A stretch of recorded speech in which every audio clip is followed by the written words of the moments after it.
Ta'ala, Tuhan yang Maha Esa, karena atas perkenannya kita semua dapat berkumpul bersilaturahim pada agenda forum group discussion hari ini.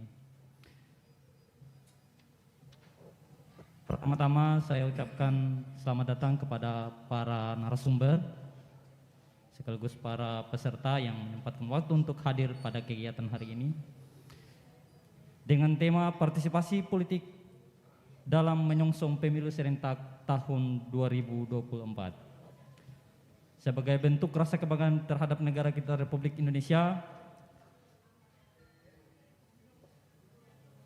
menyanyikan lagu Indonesia Raya. Hadirin disilakan berdiri.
Selanjutnya, arahan umum Ketua KPU Provinsi Maluku, Bapak Syamsul Rifan Kebangun SH.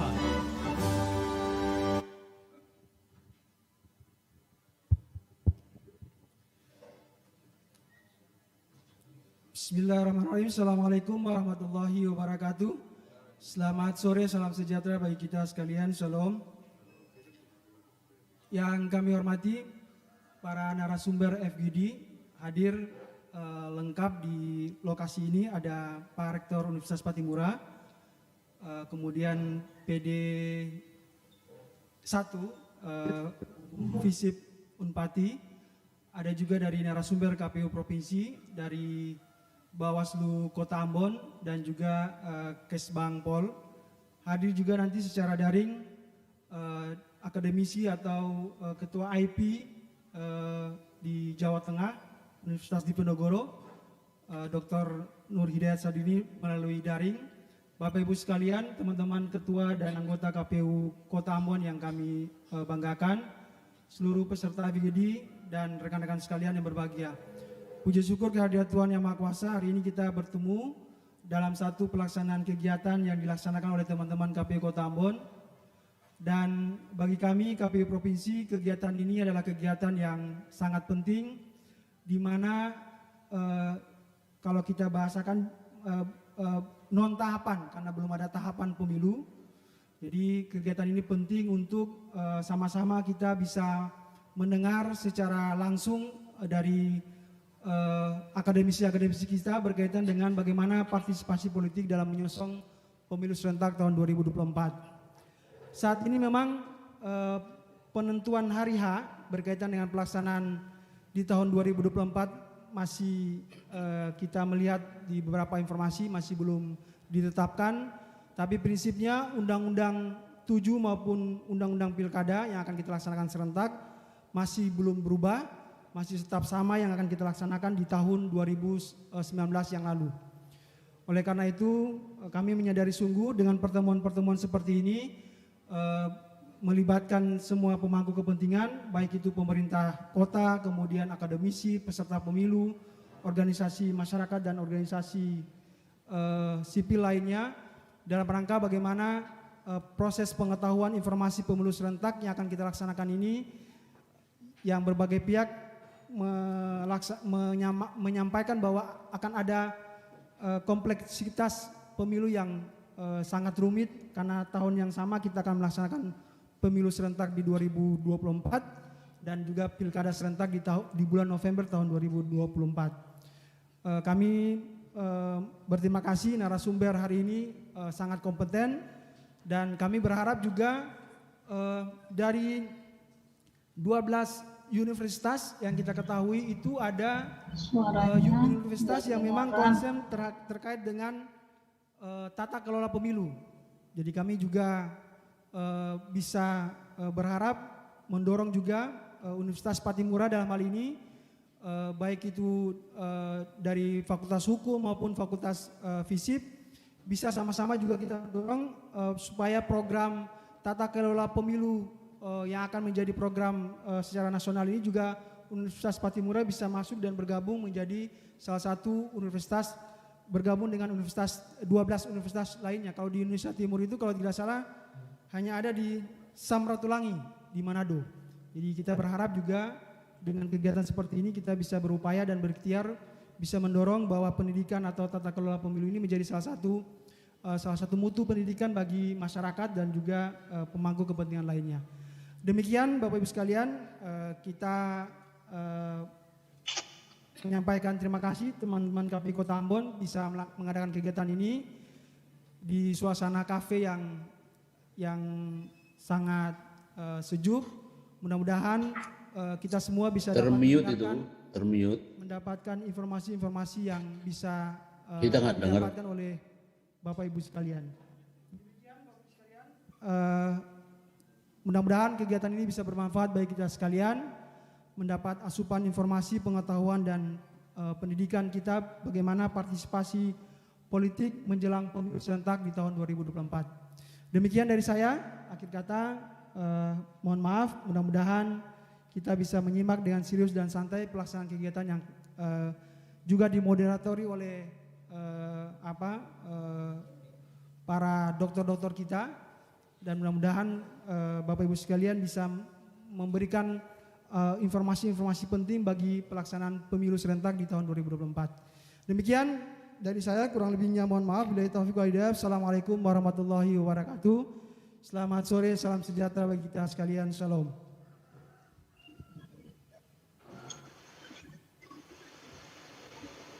Selanjutnya sambutan Ketua KPU Kota Ambon, Bapak Muhammad Sadek Fuad SH.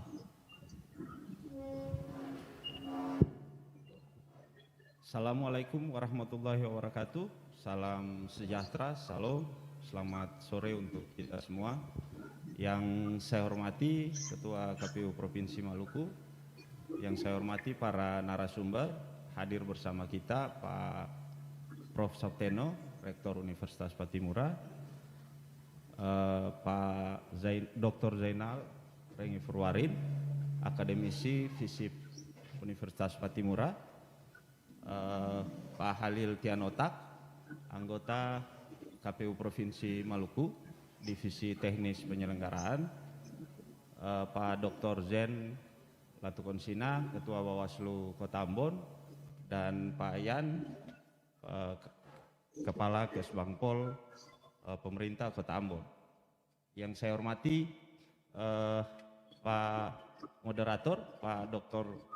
Yufri, juga akademisi Fakultas Ekonomi Universitas Patimura. Yang saya hormati rekan-rekan pimpinan atau perwakilan partai politik yang sudah berkesempatan hadir di acara sore hari ini.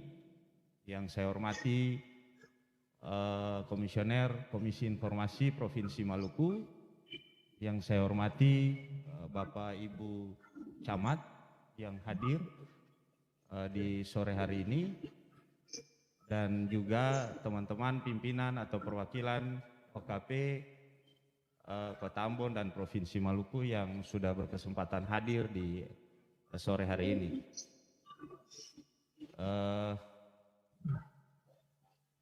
Hadirin sekalian yang saya hormati, kegiatan sore hari ini yang kami laksanakan adalah salah satu bentuk pendidikan politik yang tadi sebagaimana disampaikan oleh Ketua KPU Provinsi Maluku. Ini adalah kegiatan non tahapan yang kami rasa penting untuk kita laksanakan karena sebagaimana kita ketahui bahwa Kota Ambon adalah epicentrum dari daerah di Maluku. Dia menjadi sentral karena merupakan ibu kota provinsi. Tentu tema partisipasi politik menjadi tema menarik yang selalu kita perbincangkan baik di teman-teman penyelenggara, akademisi maupun teman-teman partai politik, dan sudah tentu menjadi wacana yang diperbincangkan di pemerintah daerah. Upaya kami sebagai lembaga yang berkepentingan langsung adalah mendorong peningkatan partisipasi politik masyarakat, karena partisipasi politik menggambarkan sikap dan peran masyarakat dalam aktivitas politik.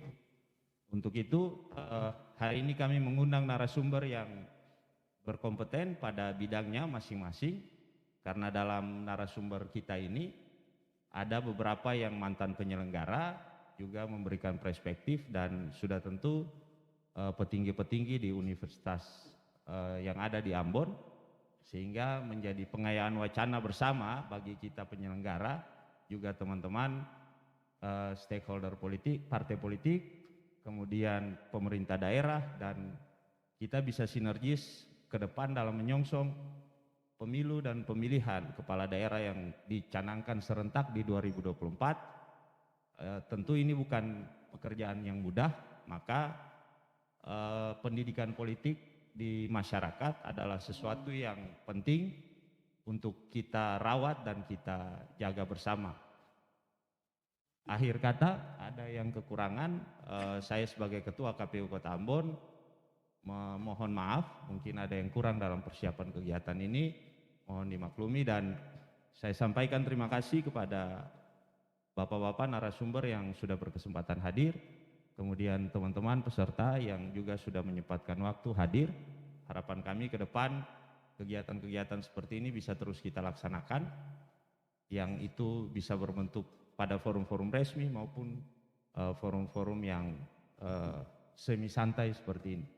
Akhir kata, billahi taufiq wal hidayah. Wassalamualaikum warahmatullahi wabarakatuh. Salam sejahtera dan salam.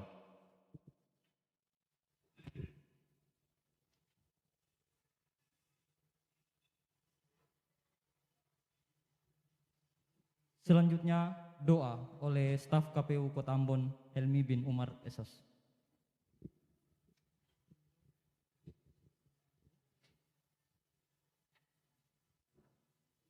Assalamualaikum warahmatullahi wabarakatuh. Salam sejahtera bagi kita semua. Salam. Bapak Ibu yang terhormat, marilah kita berdoa dengan khusyuk menurut kepercayaan dan keyakinan kita masing-masing. Doa yang akan saya bawakan menurut ajaran Islam.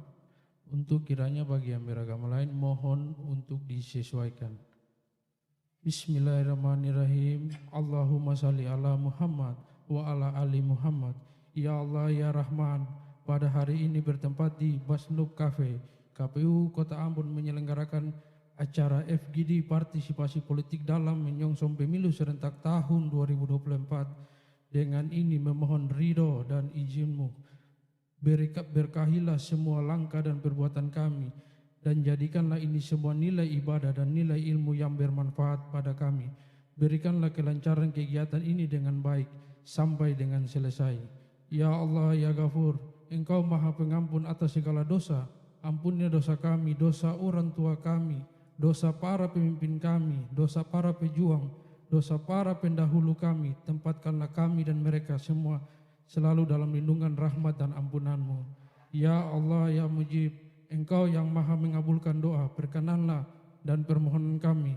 Rabbana atina fid dunya hasanah wa fil akhirati hasanah wa qina adzabannar. Billahi fisabil haq fastabiqul khairat. Wassalamualaikum warahmatullahi wabarakatuh.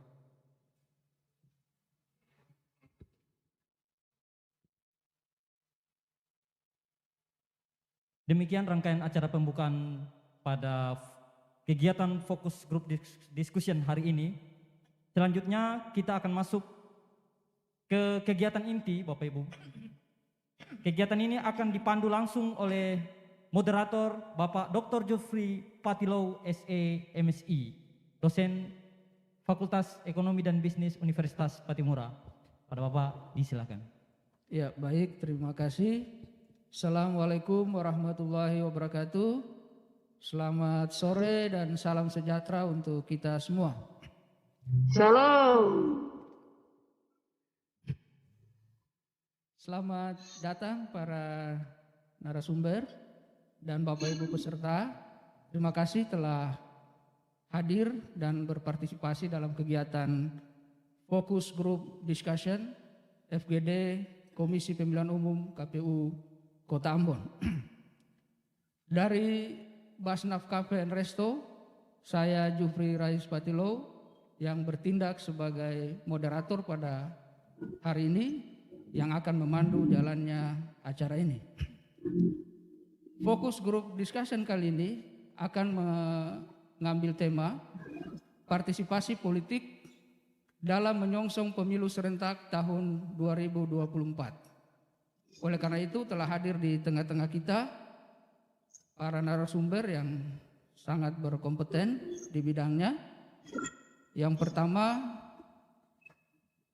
Bapak Profesor Dr. MJ Sapteno SH MHum, Rektor Universitas Patimura Ambon. Selamat siang Pak.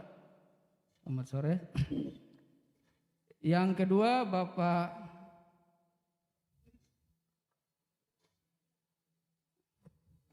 Dr. Nur Hidayat Sardini melalui Zoom. Selamat sore, selamat siang Pak Nur Hidayat. Selamat siang menjelang sore waktu Ambon ya. Ya, menjelang sore. Ya. Terima kasih. Yang berikutnya ada Bapak Halil Tianotak SE, Koordinat Teknis Penyelenggara Pemilu KPU Provinsi Maluku. Selamat sore Pak Halil. Yang berikutnya ada juga Bapak Dr. Jainal A. Renufruarin MSI, akademisi dan juga mantan anggota KPU Kota Ambon. Selamat sore, Panal. Yang berikutnya Bapak M. Jen Latukonsina, Esos MSI, Ketua Bawaslu Kota Ambon. Selamat sore, Pak Jen. Dan yang terakhir Pak Yan Switela, SSTP dari Kesbangpol Kota Ambon. Acara ini dilaksanakan secara hybrid, ya, secara langsung tatap muka dan juga melalui Zoom. Oleh karena itu acara akan dimulai dengan paparan singkat dari para narasumber terkait dengan topik yang menjadi kompetensinya. Yang pertama, karena ini merupakan paparan umum, saya berikan kesempatan kepada Pak Dr. Nur Hidayat Sardini, Esos MSI, memberikan sedikit paparan singkat mengenai peran penting partisipasi politik menyongsong pemilu tahun 2024. Untuk tidak membuang waktu, saya persilakan kepada Nur Hidayat. Silakan Pak. Ya, boleh saya dikasih co-host biar saya bisa unggah bahan presentasi saya. Ada co-host ada? Belum masuk. Operator.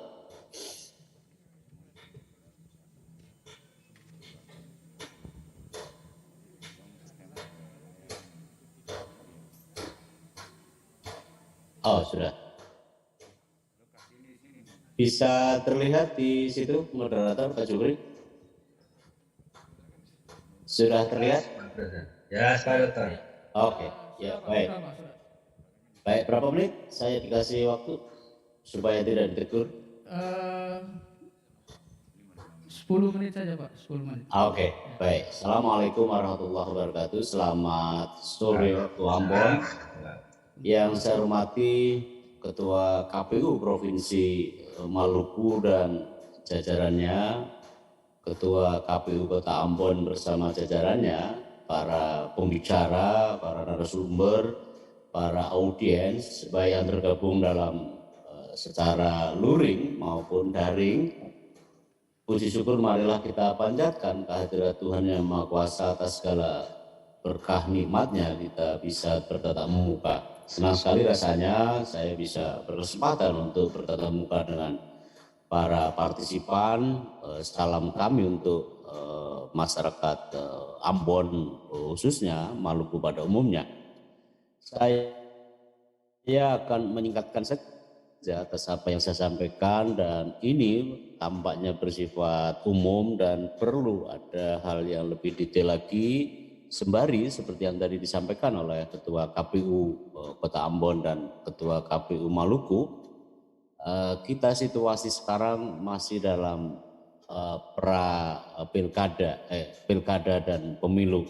Kalau dalam konsep pemilu, dalam kasanah ya, konsep pemilu yang berlaku secara internasional, ini adalah masih masa yang disebut sebagai pre-election ya, karena ada 3 tahapan besar dalam setiap pemilu. Pertama adalah pre-election, yang kedua adalah election, yang di situ ada namanya on polling day, hari pemungutan suara, sedangkan hari pemungutan suara itu belum ditetapkan sampai saat ini. Entahlah apa penyebabnya, tetapi menurut saya ini sangat disayangkan karena kan kita akan paham kalau pemilu diberangkatkan sejak dini tentu akan memungkinkan buat para peserta pemilu, penyelenggara pemilu sendiri gitu ya, itu akan jauh lebih baik. Yang ketiga adalah nanti apa yang disebut sebagai the post election period gitu ya, masa dari akhir dari penyelenggaraan pemilu. Nah, saya akan memulai saja yang pertama, ya ini dicoret-coret ini. Dalam kasanah pemilu ini gitu ya, apa ya istilahnya, ya dalam kasanah pemilu sekarang, istilah partisipasi itu sering untuk menggambarkan satu tindakan yang dilakukan, yang diperankan oleh warga negara untuk memengaruhi hasil dari isu-isu politik ya, itu secara umum. Dan karena itu pula kemudian yang penting artinya buat kita bahwa partisipasi politik itu menurut para filosof gitu ya, dalam konsep pemerintahan perwakilan ya, itu sudah ada sejak zaman kuno. Karena memang disitulah warga negara tersediakan untuk mengkomunikasikan pandangannya, feedback dari atas ke bawah dan dari bawah ke atas begitu ya. Karena tidak mungkin orang berpartisipasi kalau dia tidak mengetahui. Ada 2 bentuk paling besar dari partisipasi politik. Yang pertama adalah partisipasi politik konvensional, ya, conventional political participation, seperti memilih dalam pemilu yang sekarang kita akan gagas itu. Yang kedua adalah melakukan kontak, lobby, negosiasi kepada pejabat eksekutif legislatif, mengajukan diri dalam rangka perwujudan hak dipilih gitu ya, maupun hak memilih tentu saja. Yang kedua adalah unconventional political participation, mengajukan protes, demonstrasi, boykot, Jadi ada boykot, ada boykot. Kalau boykot itu adalah misalnya kita memboikot terhadap acara yang warga negara tidak suka, atau misalnya eksploitasi terhadap tambang, yang tambang itu diterbitkan oleh pemerintah dan masyarakat tidak setuju, lalu kemudian diblokir, diboikot. Kalau boykot itu adalah boykot tetapi dalam kaitan dengan misalnya kita menolak untuk membeli satu barang gitu ya, yang barang itu misalnya ya kelapa sawit itu diboikot oleh masyarakat Uni Eropa, kita juga memboikot karena itu merusak lingkungan, misalnya begitu. Itu adalah unconventional political participation, ya. Dan ini saya kira Bapak Ibu semua sudah jelas lah, ya. Itu sekedar pengantar saja. Nah, mengapa penting partisipasi? Ya, pertama-tama adalah ya karena memang demokrasi itu identifikasi dirinya adalah partisipasi. There is no participation, there is no democracy. There is no democracy, there is no political participation. Tidak ada partisipasi. Memang kalau demokrasi mau diurus oleh penguasa sendiri, itu tidak mungkin. Pasti harus ada pasangannya. Pasangannya adalah masyarakat atau rakyat, dan disitulah wujud dari keterlibatan masyarakat di depan kekuasaan, itu adalah namanya partisipasi. Yang kedua adalah bahwa ini ada ya, yang kedua adalah demokrasi itu mengharuskan keterlibatan warga negara dalam kontrol jalannya kekuasaan. Tidak mungkin kalau kekuasaan berdiri sendiri, ya namanya autokrasi, bukan demokrasi. Kalau kemudian seluruh hal itu dikuasai oleh penguasa, ya sudah nggak perlu ada demokrasi. Ada demokrasi basa-basi, ada demokrasi sejati gitu. Tetapi demokrasi harus ya berbanding lurus dengan kontrol. Jangan salah Anda baca ya, ketika bicara soal kontrol, jangan salah baca. Ada hurufnya ada yang mirip-mirip. Yang ketiga adalah partisipasi politik menyediakan mata rantai dari aktivitas kekuasaan. Demokrasi ada dari mass public dan ke political elite. Ya. Nah, itu adalah mata rantai. Yang mata rantai itu tidak bisa dipisahkan karena berantai. Karena itu disitulah partisipasi inherent atau berbanding lurus dengan keadaan. Yang keempat, partisipasi politik itu berbanding lurus dengan legitimasi hasil pemilu. Coba pemilu tanpa ada pemilih, Anda bayangkan. Pemilu, ya maka KPU kemudian menetapkan bahwa sekian derajat, gitu ya, partisipasi itu sekian-sekian, makin tinggi dinilai makin bagus. Ya, tapi jangan kebablasan ya, karena partisipasi hampir 100% hanya ada di negara-negara otoriter. Ya, zaman Pak Harto demokrasi partisipasi tinggi. Saya termasuk yang tidak setuju bahwa kendati pun partisipasi itu berbanding lurus dengan legitimasi hasil, tetapi hasil pemilu tidak ditentukan oleh karena tingginya partisipasi. Ada batas minimal. Di Amerika partisipasi tidak segede kita. Bahkan saya tidak nyaman kalau KPU mentargetkan hampir 100%. Itu malah orang curiga. Itu di Korea Utara hampir 100% partisipasi. Partisipasi itu berarti adalah deliberasi politik, dan pemilu adalah bentuk dari puncak deliberasi politik. Di situ pemilu itu puncak dari partisipasi dan keterlibatan warga, dan di situ ngeflor gitu ya terhadap seluruh proses, itu adalah pemilu. Nah, teman-teman, bahwa di antara para aktor politik kedudukan kapasitas pemilih menempati porsi yang utama. Kita bikin negara itu untuk siapa? Untuk rakyat. Kita bikin universitas, ya, kita bikin kampus untuk mahasiswa. Kita bikin negara untuk rakyat, kita bikin pemilu untuk pemilih. Karena sebenarnya pemilu itu hanya untuk dua. Pertama adalah pemilih, yang kedua adalah yang dipilih, yang ketiga adalah bagaimana panitia dari pemilihan.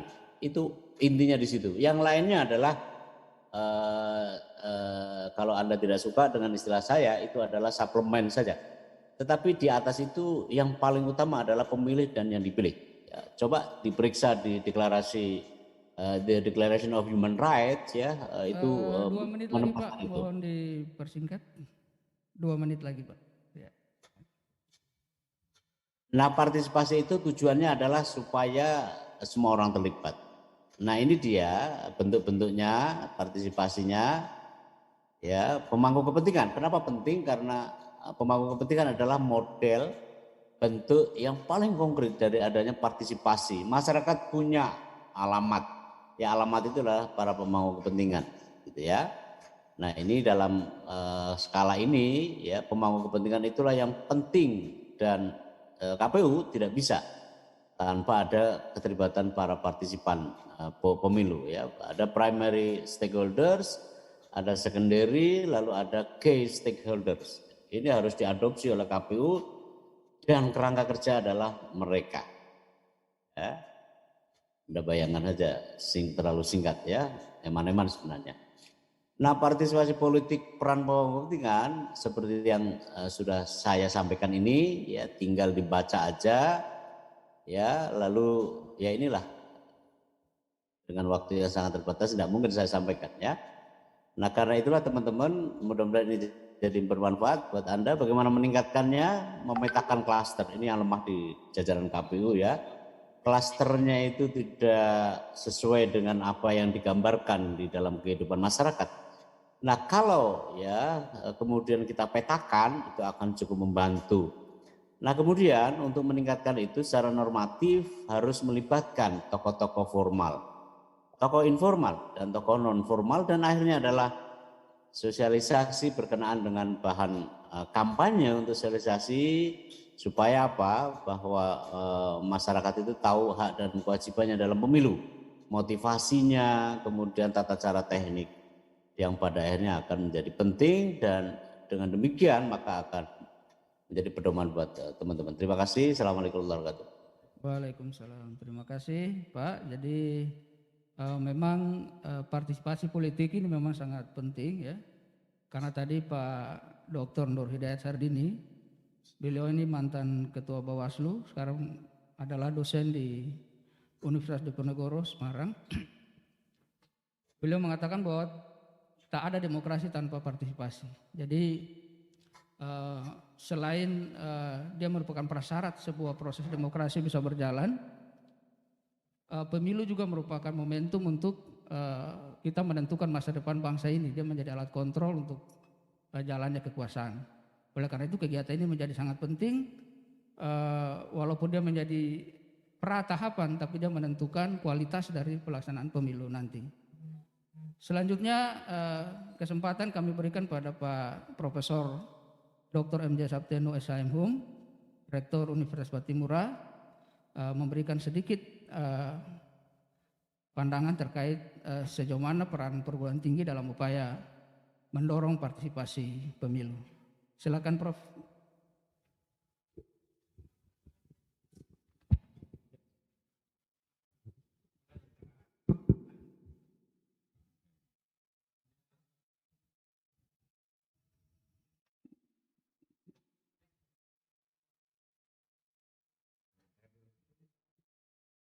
Silakan diminum dulu, kita santai saja.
Baik, kita lanjutkan. Silakan, Prof.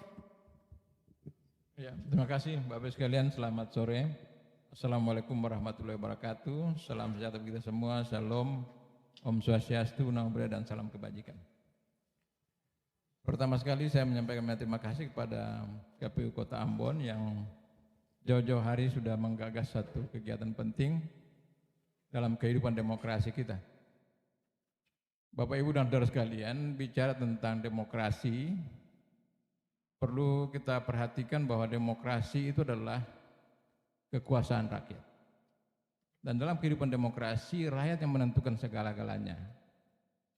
Lalu kemudian rakyat itu dalam implementasinya, karena dia banyak, maka ada perwakilannya di lembaga-lembaga, baik pada tingkat yang paling bawah sampai yang paling atas. Oleh karena itu perlu dipahami bahwa dalam negara demokrasi ada dua hal penting yang perlu diperhatikan. Yang pertama yang disebut dengan infrastruktur politik dan suprastruktur politik. Jadi hubungan timbal balik antara infrastruktur politik dan suprapolitik itu adalah suatu dinamika kehidupan demokrasi yang berlangsung terus-menerus dalam kehidupan kita. Lalu yang disebut dengan infrastruktur politik itu kita mulai dari partai politik, kemudian tokoh politik, kemudian ada kelompok penekan, kemudian ada kelompok kepentingan, dan media. 5 itu merupakan infra, itu adalah tatanan bawah dari kehidupan demokrasi kita. Dia naik ke atas dalam hubungan dengan itu ada yang disebut dengan suprastruktur politik.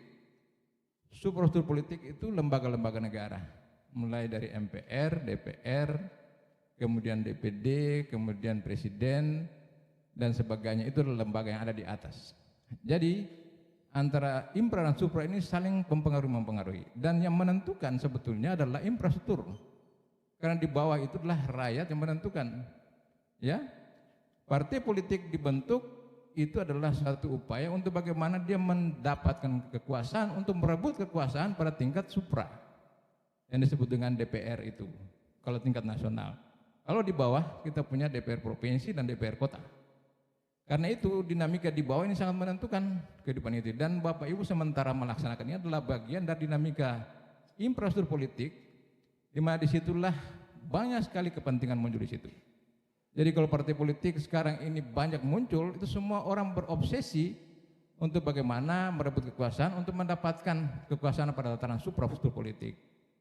Sedangkan tokoh-tokoh politik juga sekarang berobsesi, banyak orang sekarang mulai menjual idenya macam-macam untuk bagaimana dia mendapatkan kesempatan untuk bermain di infrastruktur politik ini supaya sebentar nanti dia juga bisa jadi pejabat tertentu atau mendapat kekuasaan di legislatif ataupun eksekutif. Itu. Kemudian kelompok penekan. Kelompok penekan kita lihat, saya mau datang dari kampus ini ada kelompok juga yang tekan saya di sana terkait dengan UKT. Jadi mahasiswa, kelompok-kelompok yang ada di masyarakat termasuk buruh, termasuk kelompok-kelompok yang ada itu adalah kelompok penekan. Mereka punya kepentingan, mereka menekan di bawah ini supaya kepentingan-kepentingan mereka juga bisa dipenuhi. Kemudian kelompok kepentingan di mana-mana ketika mau pemilu kada, mau kegiatan apapun, ada orang yang bermain di situ untuk kepentingannya main di situ, baik kepentingan-kepentingan politik maupun juga kepentingan ekonomi. Itu kelompok-kelompok yang bermain di bawah. Lalu media massa. Sekarang ini media massa itu yang disebut dengan pilar kelima demokrasi. Karena media saat ini orang bicara apa saja, sementara kita bicara salah sedikit, media memakai itu untuk kepentingan-kepentingan politiknya. Apalagi kalau media itu punya tokoh politik, punya partai politik, dia akan bermain di situ untuk kepentingan-kepentingan itu yang pada akhirnya dalam proses demokrasi itu lalu bagaimana dia berperan. Nah, media ini luar biasa. Yang punya TV, yang punya radio, yang punya medsos, macam-macam itu memanfaatkan itu untuk meraih kepentingan itu. Nah, terkait dengan partisipasi politik, sebetulnya tanggung jawabnya itu bukan ada pada KPU atau Bawaslu atau macam-macam. Tanggung jawab itu pada semua institusi, termasuk universitas. Jadi partai-partai politik maupun kelompok-kelompok yang ada itu, kalau betul-betul kita mau melaksanakan tugas dengan baik untuk menjamin adanya demokrasi, maka tanggung jawab itu pada semua organisasi itu. Artinya apa? Semua kita punya tugas adalah memberikan penyadaran kepada rakyat kecil ini yang sebetulnya kadang-kadang juga mereka tidak mengerti demokrasi, padahal demokrasi itu adalah milik mereka, untuk bagaimana mereka terlibat dalam proses-proses demokratisasi itu. Jadi kepentingan kita adalah memberikan pemahaman terus-menerus dengan media, dengan pemahaman kita, dengan diskusi kita, dengan macam-macam kita lakukan supaya mereka paham. Sebab kalau saya amati saat ini partisipasi politik ini semakin menurun akibat daripada apa? Orang merasa bahwa kepentingan politiknya tidak terjawab ketika ada janji-janji politik yang tidak ditepati, sehingga mereka merasa tidak ada artinya kita ikut pemilu kalau memang tidak ada apa yang mereka inginkan bisa terjadi. Artinya secara langsung maupun tidak langsung mereka merasa kepentingannya baik secara politik maupun ekonomi dan kepentingan sosial yang lain tidak terakomodir dalam dinamika itu. Jadi kelompok-kelompok itu, jadi semua ini terbentuk. Partai politik membentuk DPR, kemudian yang di bawah juga membentuk lembaga-lembaga yang lain di atasnya, dan dinamika itu berjalan seperti itu. Dan kalau ditanya universitas, kami punya mata kuliah khusus tentang kewarganegaraan, disisipi juga di materi-materi yang lain, dan semua mahasiswa diminta untuk itu. Jadi materi di sana itu tidak selamanya khusus tentang itu, tapi semua mata kuliah yang ada itu juga bisa disisipkan tentang hak-hak demokrasi itu, hak-hak politik. Sehingga kalau ditanya peran universitas, kami berperan setiap waktu dengan dosen yang 1.000 lebih dan juga mahasiswa yang 25.000 ini, bagaimana mereka memahami itu untuk sebentar nanti mereka juga masuk di dalam dinamika politik itu, mereka harus berpartisipasi dalam rangka memberikan jaminan bahwa demokrasi itu berjalan, ujungnya adalah kesejahteraan masyarakat. Untuk mendapatkan kesejahteraan masyarakat perlu ada program-program pemberdayaan yang dilaksanakan secara teratur, terukur, yang pada akhirnya dari situ akan terjadi perubahan dalam pembangunan secara keseluruhan, dan akan nampak ketika rakyat itu membutuhkan sesuatu, mereka tidak sulit untuk mendapatkan itu. Jadi tali temali itu dia merupakan satu kesatuan yang dari waktu ke waktu, dari pemilu ke pemilu kita harus lakukan itu. Dan menurut saya ini bukan terlambat, mestinya kita melaksanakan itu dia terus menerus, Pak. Ketika pemilu selesai kita mulai dari situ supaya pemahaman secara merata tentang partisipasi politik itu bisa berlangsung terus menerus, dan mereka tahu mereka ada di mana, di infrastruktur atau di suprastruktur, sangat tergantung pada pemahaman mereka. Barangkali begitu, Pak. Kalau kita bicara panjang nanti tidak ada yang lain lagi. Terima kasih. Ya, terima kasih Prof. Jadi telah banyak yang diperankan ya oleh Universitas Patimura. Mungkin mahasiswa juga bisa diarahkan untuk mempengaruhi generasi muda yang lain untuk bisa berpartisipasi lebih aktif dalam pemilu. Mereka bisa memahami pentingnya pemilu bagi kehidupan bangsa ke depan dan juga kehidupan dia tentunya. Selanjutnya kita berpindah ke narasumber berikutnya, Bapak M. Jen Latukonsina. Beliau akan memberikan sedikit paparan terkait partisipasi politik dalam perspektif pengawasan. Silakan Pak Jen. Terima kasih. Assalamualaikum warahmatullahi wabarakatuh. Yang saya hormati para pembicara, Pak Rektor, Pak Prof. Nus Septeno, Pak Guru kedua, beliau adalah guru saya juga, Pak Dr. Zainal, pimpinan saya juga di Universitas, guru saya juga, Pak Khalil dari KPU Provinsi, Pak Kesbang, Kepala Bagian Kesbang Linmas Kota Ambon yang saya banggakan, dan Pak moderator, abang saya, Abang Dr. Jupri Patilo, dan para hadirin, kawan-kawan partai, abang-abang dan bapak-bapak sekalian, caca-caca, Assalamualaikum warahmatullahi wabarakatuh. Sebenarnya kalau kita bicara partisipasi politik itu secara garis besar Bawaslu telah hadir di dalamnya. Nah, kalau kita melakukan sintesa ini kan kumpulan pendapat atau teori daripada para ilmuwan, baik itu Huntington maupun Ramlan Serbakti. Mereka menjurus kepada partisipasi adalah keterlibatan. Maka kalau saya melakukan suatu sintesa partisipasi dalam perspektif kami, bahwa partisipasi itu adalah keterlibatan orang per orang atau lembaga atau organisasi untuk menjamin terlaksananya pemilihan umum yang langsung, umum, bebas dan rahasia, luber dan jujur dan adil, jurdil. Nah, dalam konteks partisipasi itu yang saya katakan bahwa Bawaslu punya peran partisipasi politik, yaitu turut dalam tugas dan fungsinya itu dalam Undang-Undang 7 tahun 2017 tentang pemilu sudah jelas bagaimana melakukan proses-proses pengawasan, dan ada salah satu dari sisi penegakan hukum pemilu itu adalah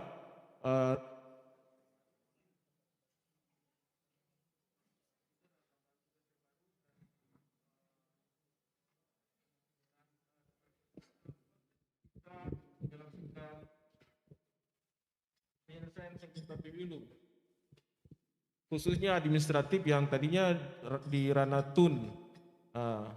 Nah, kemudian ada juga kita bicara tentang strategi. Kita dari Bawaslu, khususnya Kota Ambon, kalau kita menyangkut dengan strategi, karena temanya adalah 2024, maka sejak saat ini, meskipun tidak ada pentahapan pemilu, Bawaslu dari level pusat sampai provinsi sampai dengan kabupaten kota melakukan kegiatan-kegiatan yang non-anggaran maupun anggaran. Salah satunya yaitu melakukan sosialisasi itu terkait dengan proses pencegahan. Kemudian menghadirkan juga kader pengawasan partisipatif.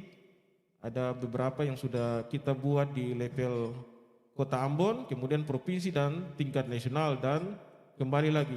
Nah, SKKP atau yang disingkat dengan SKKP itu tugas mereka adalah memberikan pemahaman nanti.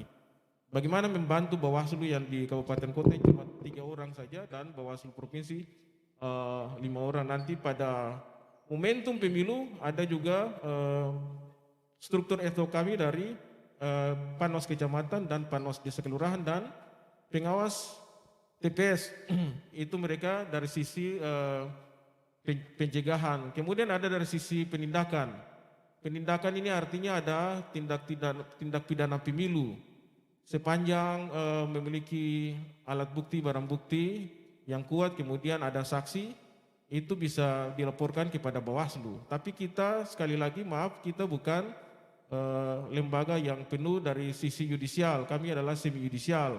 Jadi kalau ada yang kecewa, teman-teman partai maupun masyarakat orang per orang atau lembaga, kenapa tidak bisa dituntaskan? Karena kami tidak punya kewenangan untuk melakukan penyidikan langsung, penyidikan dan penyidikan langsung. Jadi harus di Gakumdu, Sentra Penegakan Hukum Terpadu dengan kepolisian, kemudian dengan kejaksaan. Baru kemudian nanti kita melihat posisi kasusnya, apa memang benar-benar tindak pidana pemilu atau cuma administratif. Baru kemudian bisa diputuskan untuk ditindaklanjuti berupa penyelidikan oleh aparat kepolisian sampai kemudian dituntaskan di pengadilan.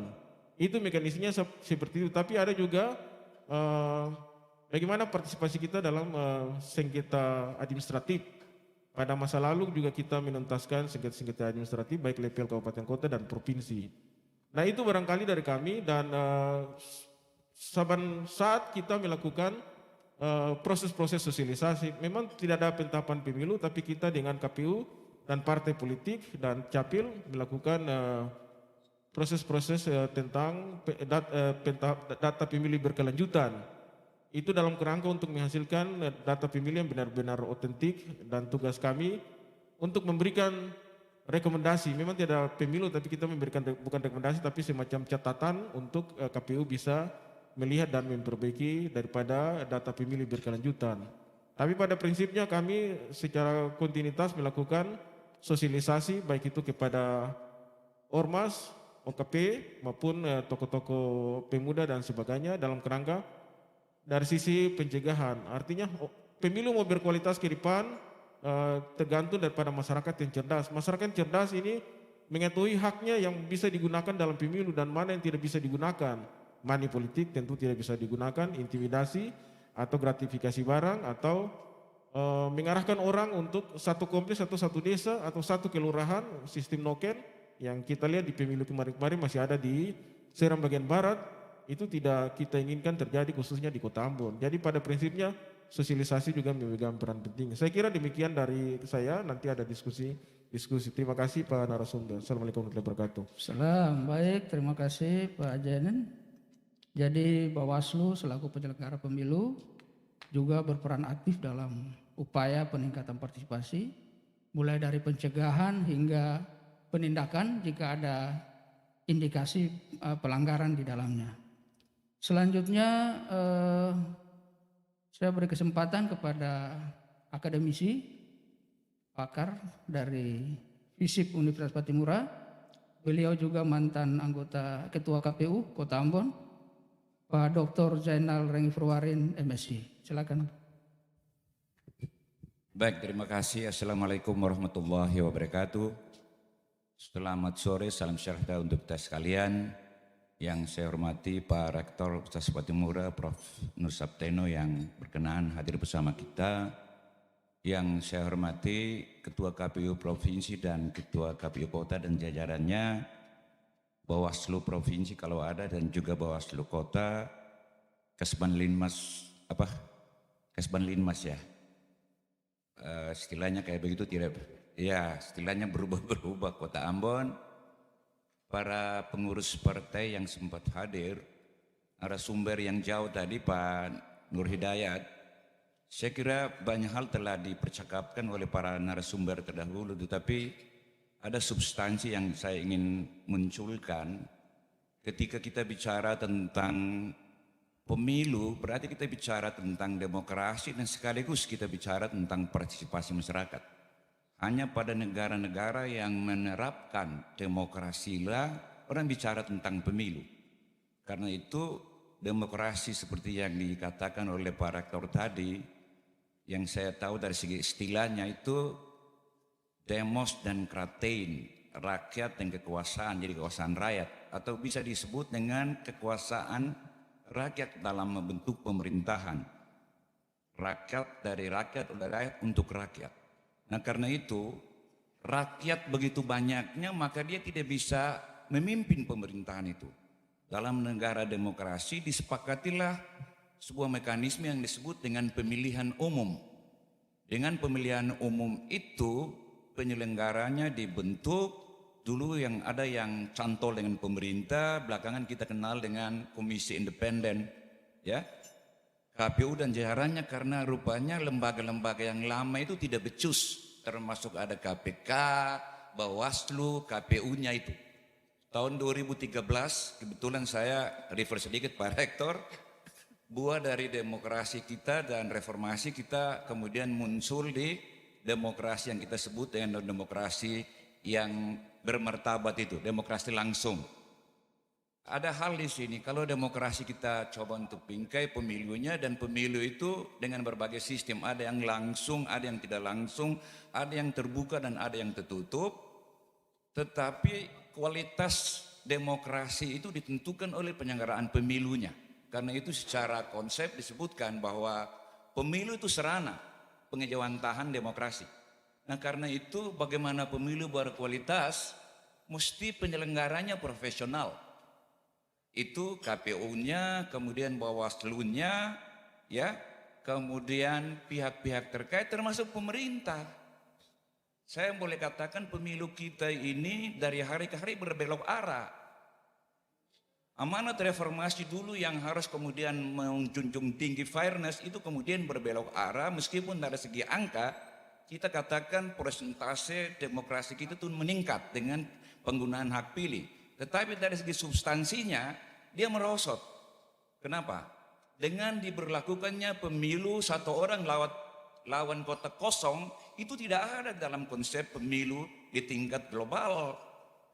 Di tingkat lokal saja Indonesia itu kita kemudian bikin demokrasi ada-adaan gitu loh.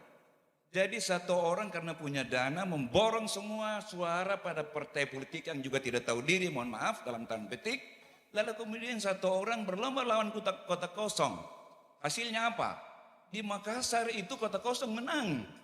Dan itu kita melakukan anomali demokrasi di tengah demokrasi kita yang canggih. Mohon maaf karena itu KPU saya berharap, saya titip.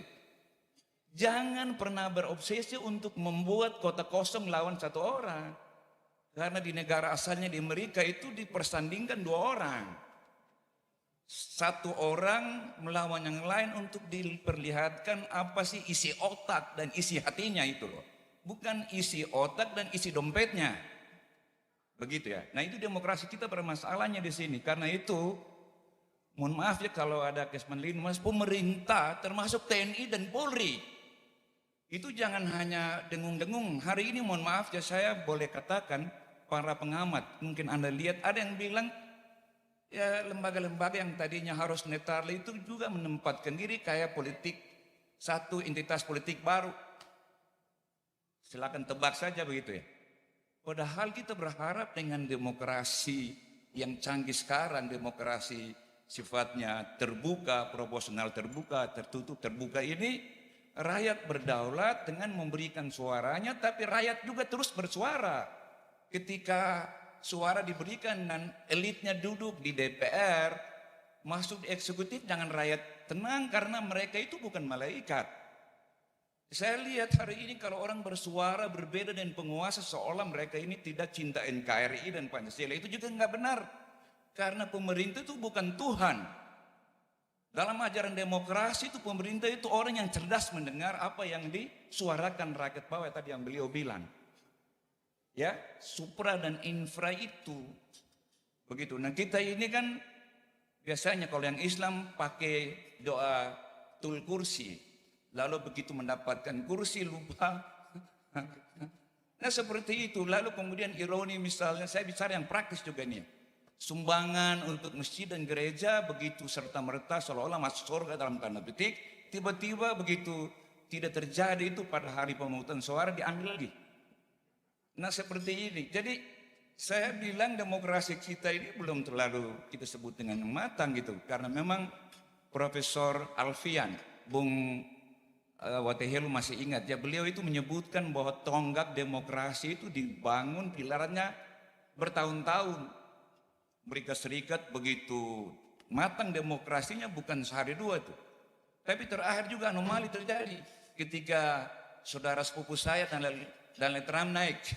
Demokrasinya jadi morat-marit juga, negara kampiun demokrasi seperti itu. Jadi saya bermaksud ini tidak menyalahkan siapa-siapa karena pemilu yang berkualitas itu ditentukan tidak hanya oleh penyelenggaranya, pengawas, tetapi juga media, ya, kemudian juga masyarakatnya sendiri.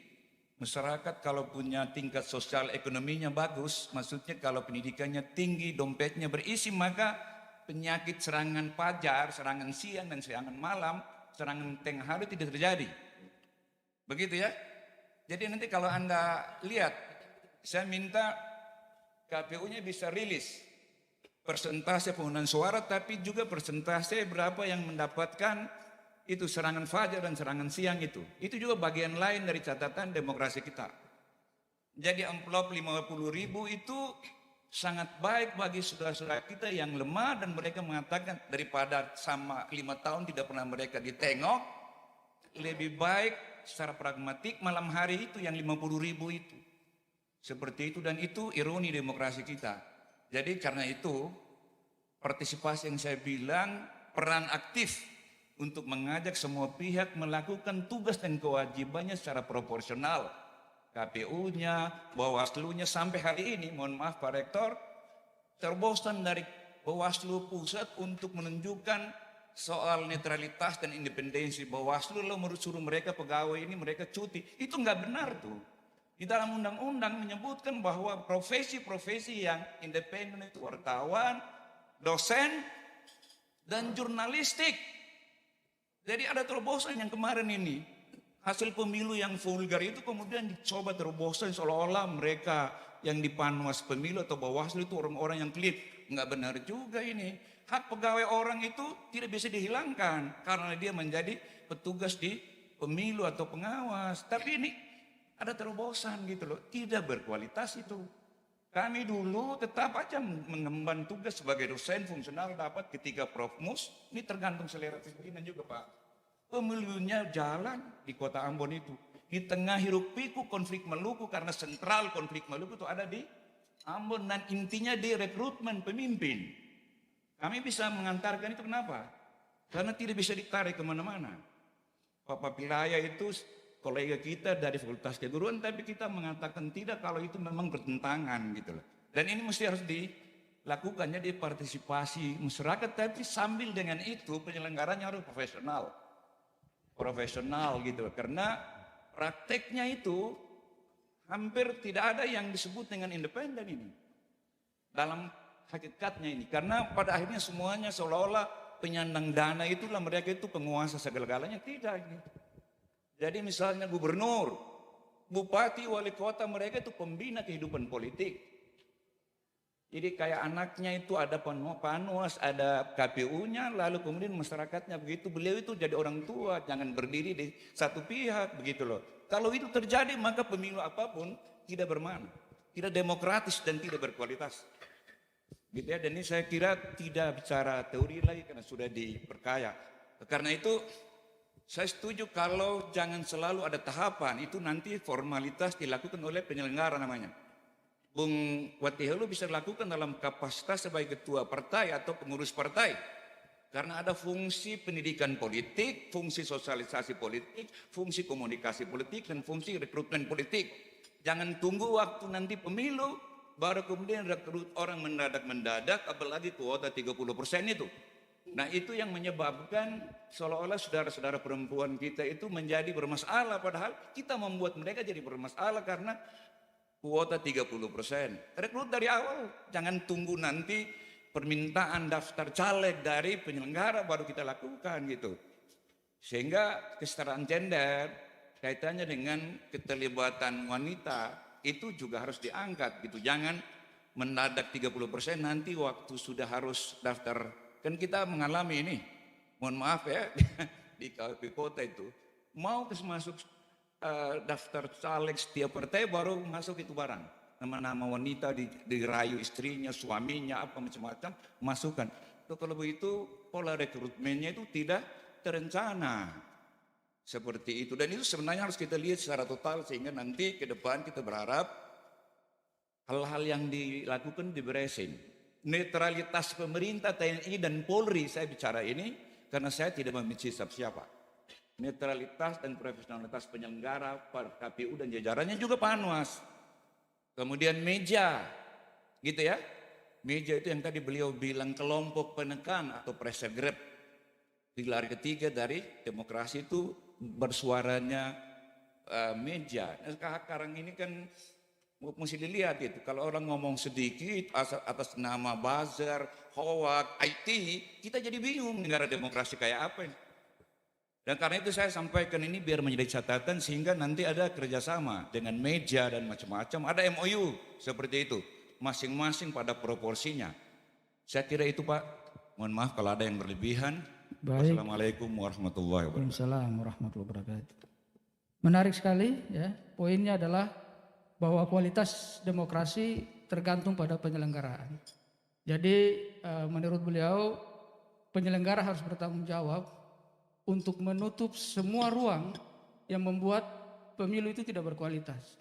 Karena tadi Pak Rektor sampaikan bahwa salah satu yang menyebabkan partisipasi menurun adalah distrust, ketidakpercayaan masyarakat terhadap penyelenggaraan pemilu maupun pemimpinnya, sehingga mereka malas untuk berpartisipasi. Oleh karena itu, poin yang saya tangkap adalah bahwa salah satu upaya peningkatan partisipasi pemilu adalah dengan meningkatkan kualitas penyelenggaraan pemilu.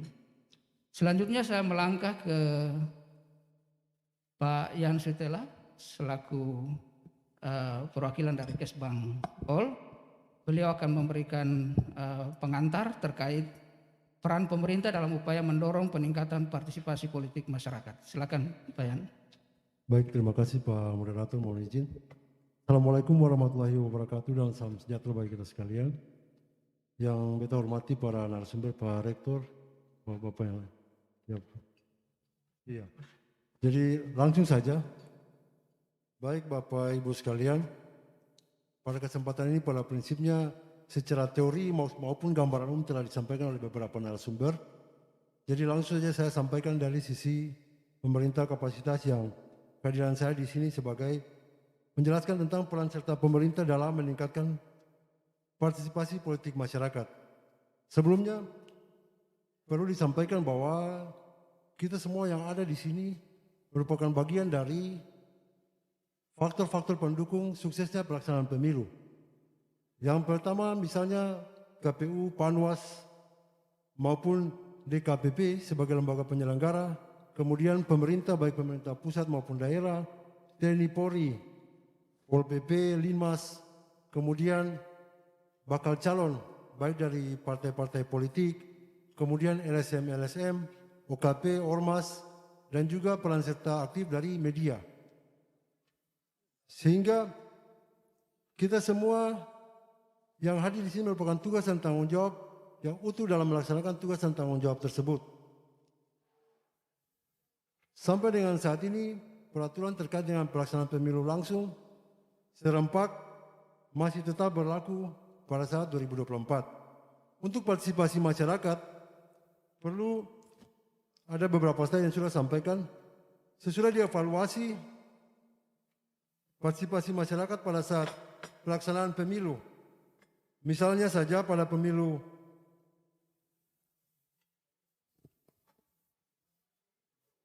2015, tingkat partisipasi masyarakat 69%, 69,35%.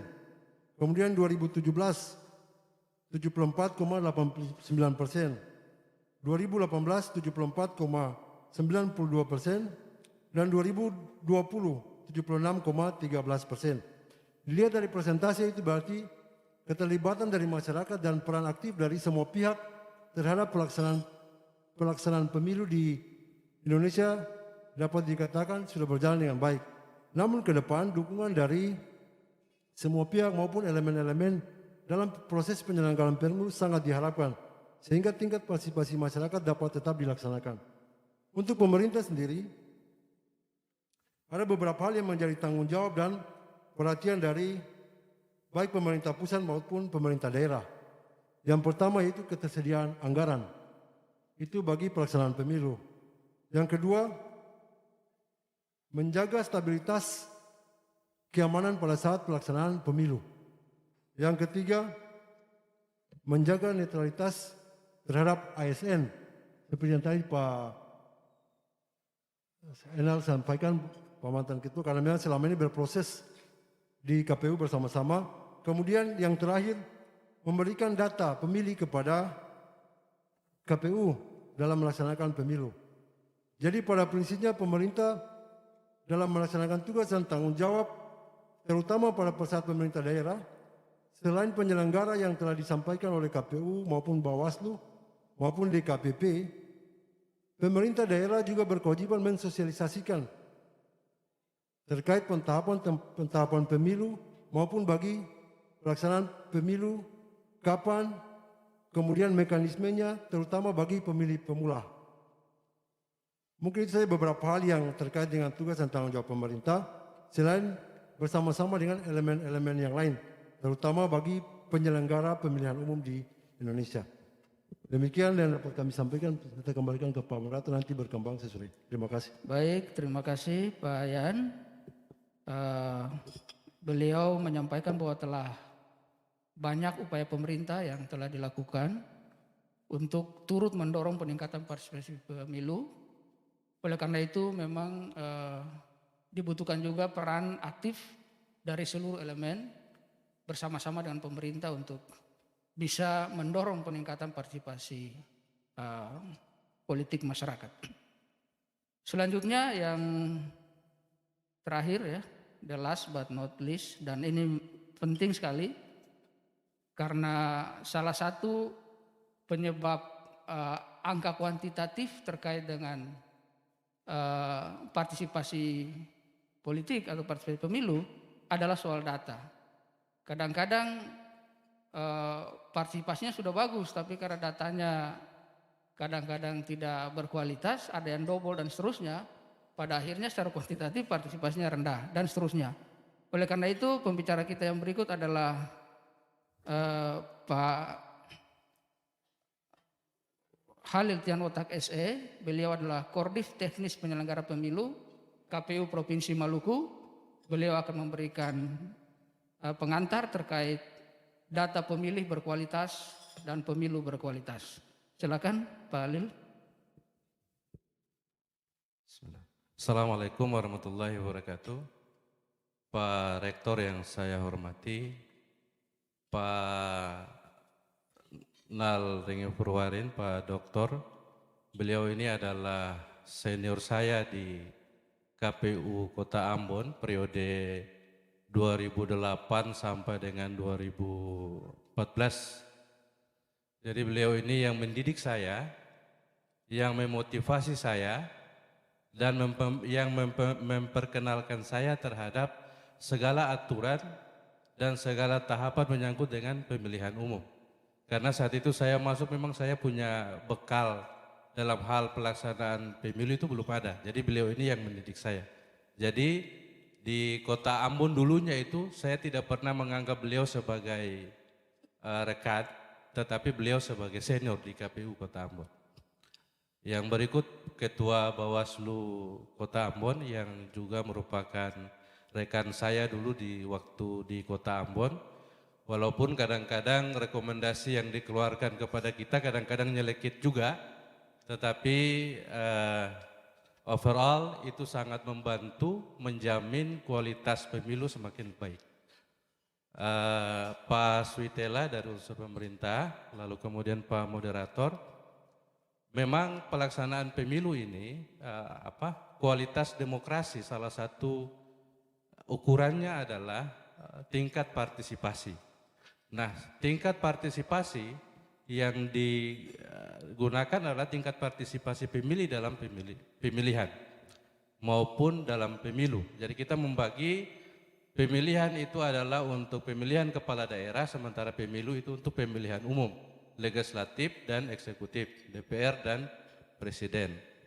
Lalu kemudian karena tingkat partisipasi pemilih ini diukur dari berapa banyak pemilih yang hadir di dalam TPS pada saat itu, memberikan suara pada saat itu, maka kualitas data yang disajikan itu juga benar-benar harus menjadi sesuatu yang tingkat keakurasiannya harus sangat tinggi. Olehnya itu KPU dalam hal penyusunan data pemilih ya berpedoman pada data yang disajikan itu benar-benar harus komprehensif, harus inklusif, harus akurat, kemudian harus data yang termutaakhir atau data yang terakhir, harus terbuka, responsif, lalu kemudian harus partisipatif. Nah, dari pedoman yang disusun oleh KPU itu, maka kemudian dalam hal penggunaan data untuk penyusunan data pemilih pada 2019 kemarin, unsur yang digunakan untuk dimutakhirkan oleh KPU itu bersumber dari data pemilu terakhir pada Pilkada 2018 dan kemudian DP4 yang dikeluarkan oleh pemerintah pusat. Ini dia berbeda dengan pemilu-pemilu sebelumnya. Kalau pemilu-pemilu sebelumnya, sumber data yang digunakan adalah pure DP4, walaupun pada 2013 kemarin, 2014 misalnya, kita baru melaksanakan pemilihan gubernur, tapi kita tidak bisa menggunakan DPT Pilgub pada pemilu 2013 sebagai sumber data untuk kemudian dimutakhirkan atau disinkronis dengan DP4, lalu kemudian menghasilkan data pemilih sementara, itu tidak bisa kita gunakan.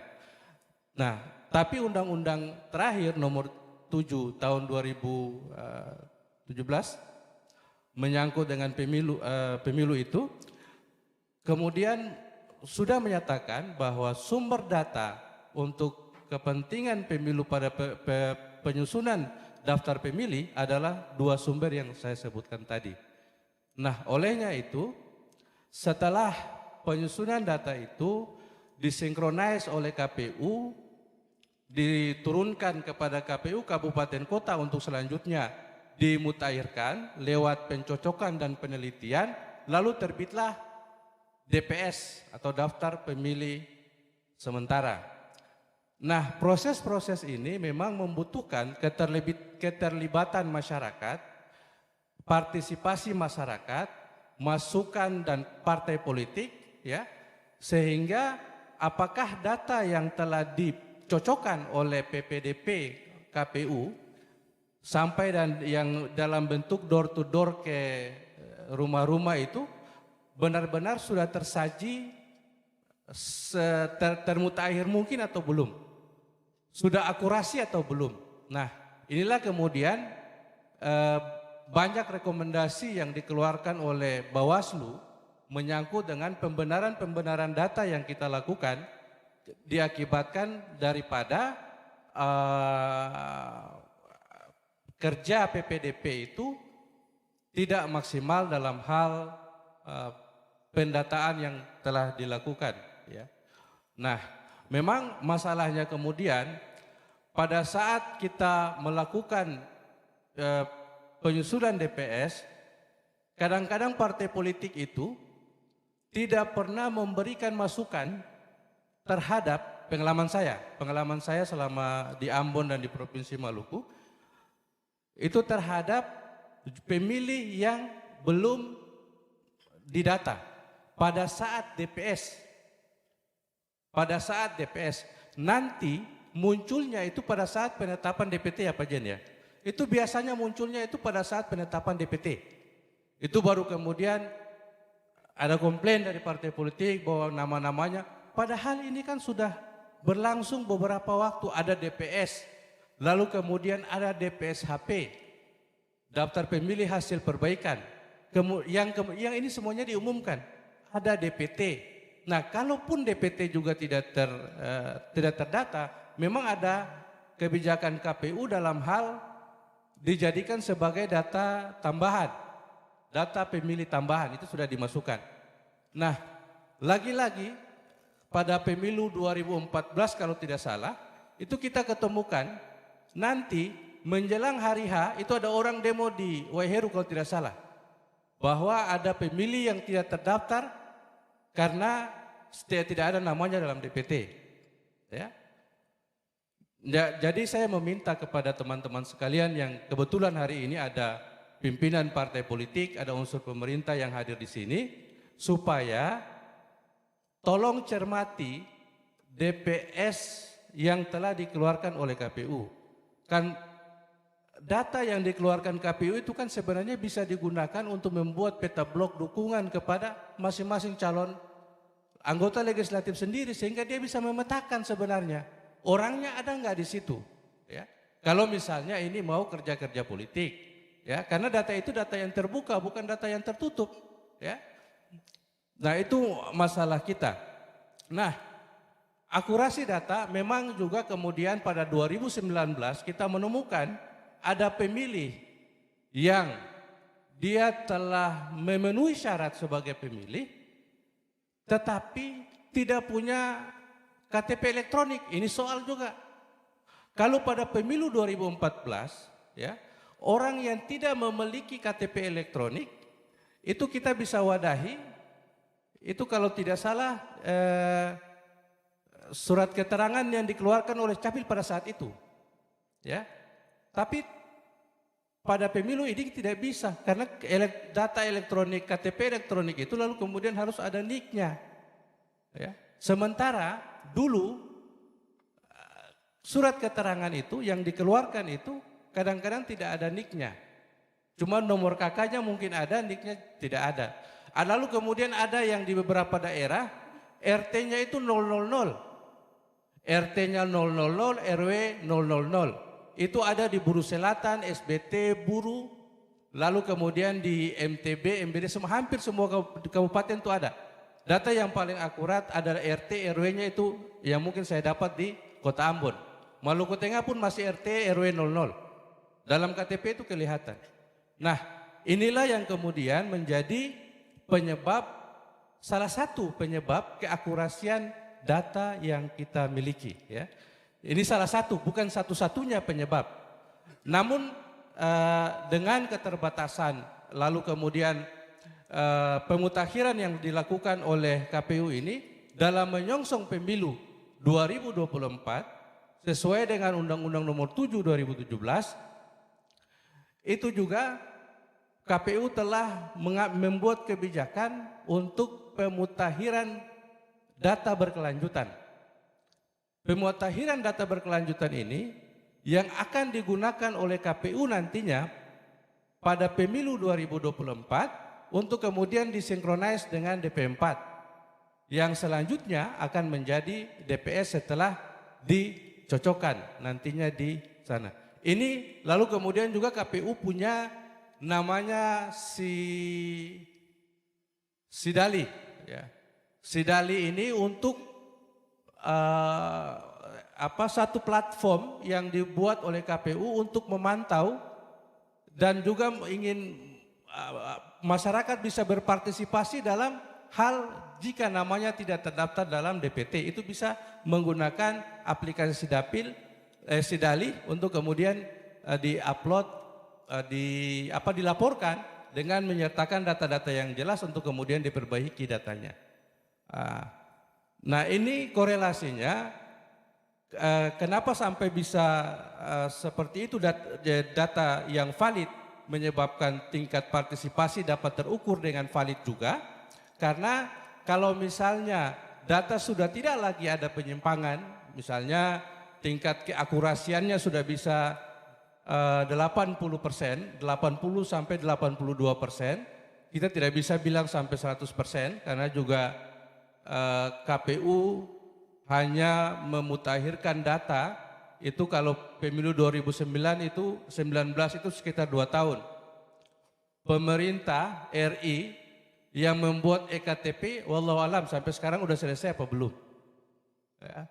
Artinya data itu tidak bisa akurat sampai dengan 100%, tapi 80 sampai 82% saya pikir data itu bisa akurat. Karena dengan data akurat itu jaminan kepada pemilih tidak lagi menggunakan data ganda, misalnya Pak Jufri Patilo karena untuk orang Lisabata, jangan sampai untuk terdata di Ambon lalu kemudian masih terdata lagi di SBB. Ya, itu kan berarti ada data ganda. Tapi program pemerintah telah menjamin bahwa sudah tidak ada lagi data-data yang bisa seperti itu. Data ganda antar kabupaten itu sudah tidak lagi. Saya pikir itu yang bisa saya sampaikan. Nun wal qalam wa ma yasturun. Assalamualaikum warahmatullahi wabarakatuh. Waalaikumsalam warahmatullahi wabarakatuh. Jadi jelas tadi sudah disampaikan oleh Pak Lil bahwa untuk mendapatkan data yang inklusif, akurat, mutakhir, responsif dan partisipatif itu tahapannya panjang. Nah, oleh karena itu diharapkan memang semua elemen untuk bisa bekerja sama karena ada tahap yang namanya DPS di mana segala perubahan bisa dilakukan dalam proses tahapan itu. Dan juga ada aplikasi yang sudah dikembangkan juga agar masyarakat juga bisa mendapatkan akses untuk membenahi sendiri data yang memang belum baik. Lalu kemudian partai politik menjadi sentral strategis dalam hal ini karena itu juga bisa digunakan untuk kepentingan politik sehingga memang peran parpol itu paling diharapkan dan sangat menentukan. Baik, kita sudah mendengar semua pandangan dari keseluruhan narasumber. Selanjutnya saya berikan kesempatan, saya buka diskusi. Mungkin saya data dulu ya untuk sesi pertama, mungkin 3 penanya dulu, nanti kita akan buka lagi. 1 Pak Etam, 2 Pak Agi. Ada lagi, 1 lagi? Silakan dari sektor kiri. Bagi yang di Zoom, Anda juga diberi kesempatan untuk bertanya melalui chat room. Nanti akan dibacakan kalau memang ada pertanyaan yang bisa akan dijawab. 1 lagi saya minta dari sektor kiri, kalau tidak ada, oke, silakan Pak Icat.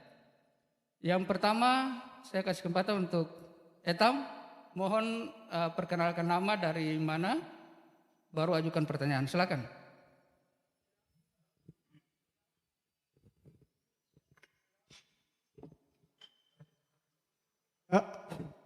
Assalamualaikum warahmatullahi wabarakatuh. Selamat sore. Di sini nama saya Samsudin Sunet, keterwakilan dari Jaringan Pendidikan Pemilu untuk Rakyat JPPR. Kebetulan juga saya salah satu alumni kader SKPP tahun 2020. Yang di sini yang saya ingin tanyakan bahwa belum memang dijelaskan, yang sudah dijelaskan oleh Pak Tianotek yang memang jadi urgensi permasalahan dalam proses pemilu pada saat pencoblosan itu yang menjadi urgensi permasalahan pokok di masyarakat.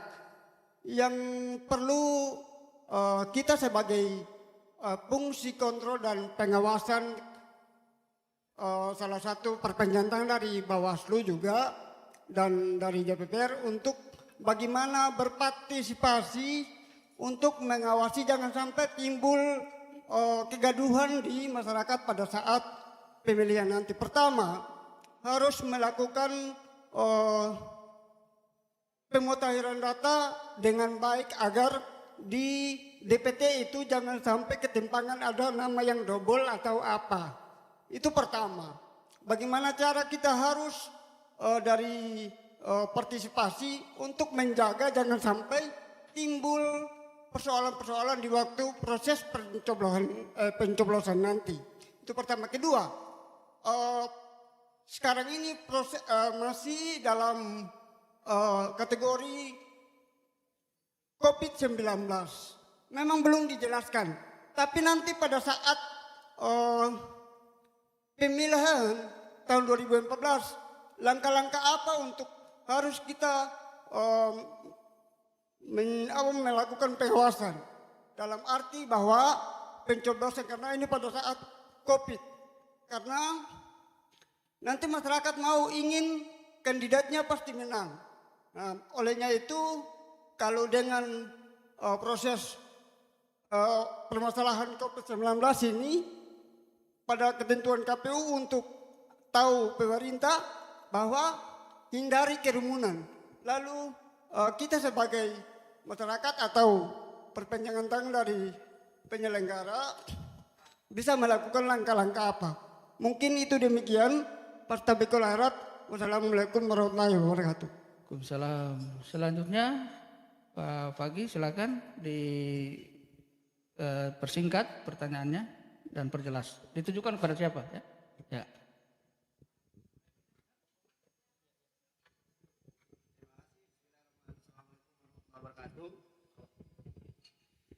Nama saya Muhammad Fagi Fakaubun, SEMM. Saya merupakan keterwakilan dari Partai Golongan Karya Kota Ambon. Jabatan saya sebagai koordinator Korbit Kepartaian. Saya hadir di sini bersama ketua saya, Pak Max Yahai. Silakan berdiri, Pak.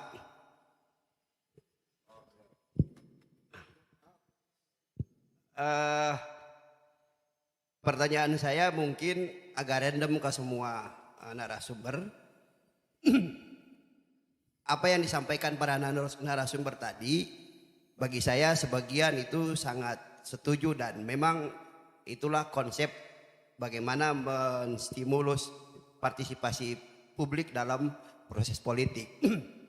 Saya dalam perspektif ini membagi dalam tiga tahapan, yaitu tahapan prosesnya, kemudian outputnya dan outcome-nya. Dalam tahapan proses, tadi sudah dijelaskan bahwa penyelenggara KPU dan lembaga-lembaga lainnya harus memiliki kualitas dalam proses kerjanya, sehingga kedepannya itu tidak lagi terjadi kesalahan-kesalahan signifikan maupun kesalahan-kesalahan yang sifatnya teknis. Bagi saya pengalaman pemilu yang sudah berkali-kali, sebenarnya kalau persoalan-persoalan klasik selalu terjadi, maka apakah ada evaluasi terhadap sistem yang terjadi ataukah tidak seperti itu. Sehingga kadang-kadang oleh karena sistem dan model evaluasi yang tidak konkret, kemudian kita sebagai warga masyarakat dan juga sebagai partai politik bisa dirugikan dari aspek itu. Yang kedua, dari proses ini kemudian kalau proses penyelenggaranya berkualitas, maka tentu akan melahirkan kepemimpinan yang belum tentu berkualitas tapi representatif. Kenapa sampai pemahaman saya bahwa belum tentu berkualitas? Karena setelah proses terjadinya pemilu menghasilkan pemimpin-pemimpin daerah maupun bangsa kita, ternyata tujuan besar demokrasi kita itu kesejahteraan sampai saat ini masih menjadi impian yang belum kita capai gitu. Oleh karena itu dari proses ini kemudian hasilnya apa? Para pemimpin itu ternyata tidak mampu mewarnai proses demokratisasi yang terjadi. Sehingga kualitas demokrasi itu hampir banyak itu digugat oleh para pemimpin yang terpilih itu sendiri. Kemudian kesejahteraan masyarakat itu hanya sebatas instrumen pendekatan. Jadi wali kota, ketua DPR, anggota dewan dan sebagainya hanya menggunakan simbol kesejahteraan sebagai alat kampanye untuk kemudian dia terpilih lagi atau mendapatkan suara. Nah, ini yang kemudian harus ada treatment tertentu dari para akademisi bagaimana melihat aspek ini supaya ke depan demokrasi kita itu semakin berkualitas. Dari proses itu kemudian apa? Outcome-nya adalah terjadi distrust. Masyarakat tidak percaya. Jangan kemudian menyalahkan bahwa tingkat partisipasi itu kecil dan besar. Kalau besar kemudian dikatakan bahwa itu ada sebuah sistem yang kemudian mendominasi. Tapi kalau tidak dipercaya maka evaluasi dulu dong. Kerja-kerja pemerintahan dan lain sebagainya yang kemudian itu apakah dirasakan manfaatnya dari keterpilihan mereka duduk sebagai wali kota, anggota dewan, dan pemimpin-pemimpin jabatan publik lainnya. Kemudian kalau misalnya masyarakat itu transaksional, maka jangan disalahkan. Karena memang sistem yang dibangun itu seperti itu. Instrumen kesejahteraan hanya dijadikan sebagai alat untuk mengkampanyekan diri mereka. Nah, itu perspektif saya. Pertanyaan saya begini, Pak. Terkait dengan data, kebetulan kita sebagai partai politik yang punya kepentingan untuk persoalan ini, kita meminta supaya ke depan data itu benar-benar akurat, lalu kemudian jangan lagi terjadi kesimpang siuran data. Ada orang yang sudah meninggal, ada orang yang sudah pindah, tetapi namanya masih ada. Itu yang menjadi kesalahan. Pertanyaan saya, apakah tidak ada evaluasi terhadap proses ini? Bagaimana integrasi antara KPU, kemudian lembaga-lembaga lain yang penyedia data seperti BPS, kemudian Capil dan sebagainya, yang kalau waktunya sudah 5 tahun gitu. Apa tidak terjadi integrasi sistem yang kemudian itu supaya tidak lagi, ini kan uang negara yang digunakan untuk memperbaiki proses ini. Masa setiap tahun negara kasih keluar uang hanya untuk kayak begitu terus. Kemudian yang kedua, kepentingan lokal kami dari partai, kami meminta supaya KPU ataupun lembaga-lembaga lain yang punya interest ataupun kepentingan menelaah kembali dapil di Sirimau, supaya partisipasi publik ini jangan sampai terlalu terpecah. Karena dapil Sirimau ini, kalau khusus Sirimau 2 wilayah muslim sangat luas sekali.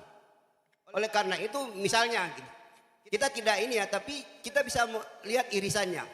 Misalnya kita dari Partai Golkar, periode kemarin keterpilihan kita itu diwakili oleh saudari kami dari yang non muslim atau yang Kristen.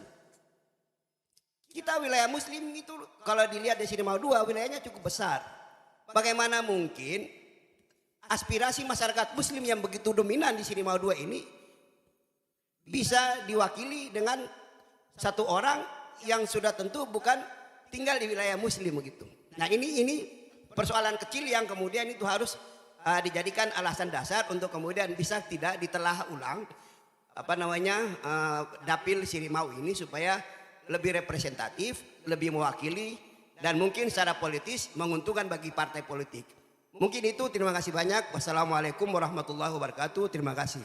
Salam. Terima kasih. Selanjutnya Pak Richard.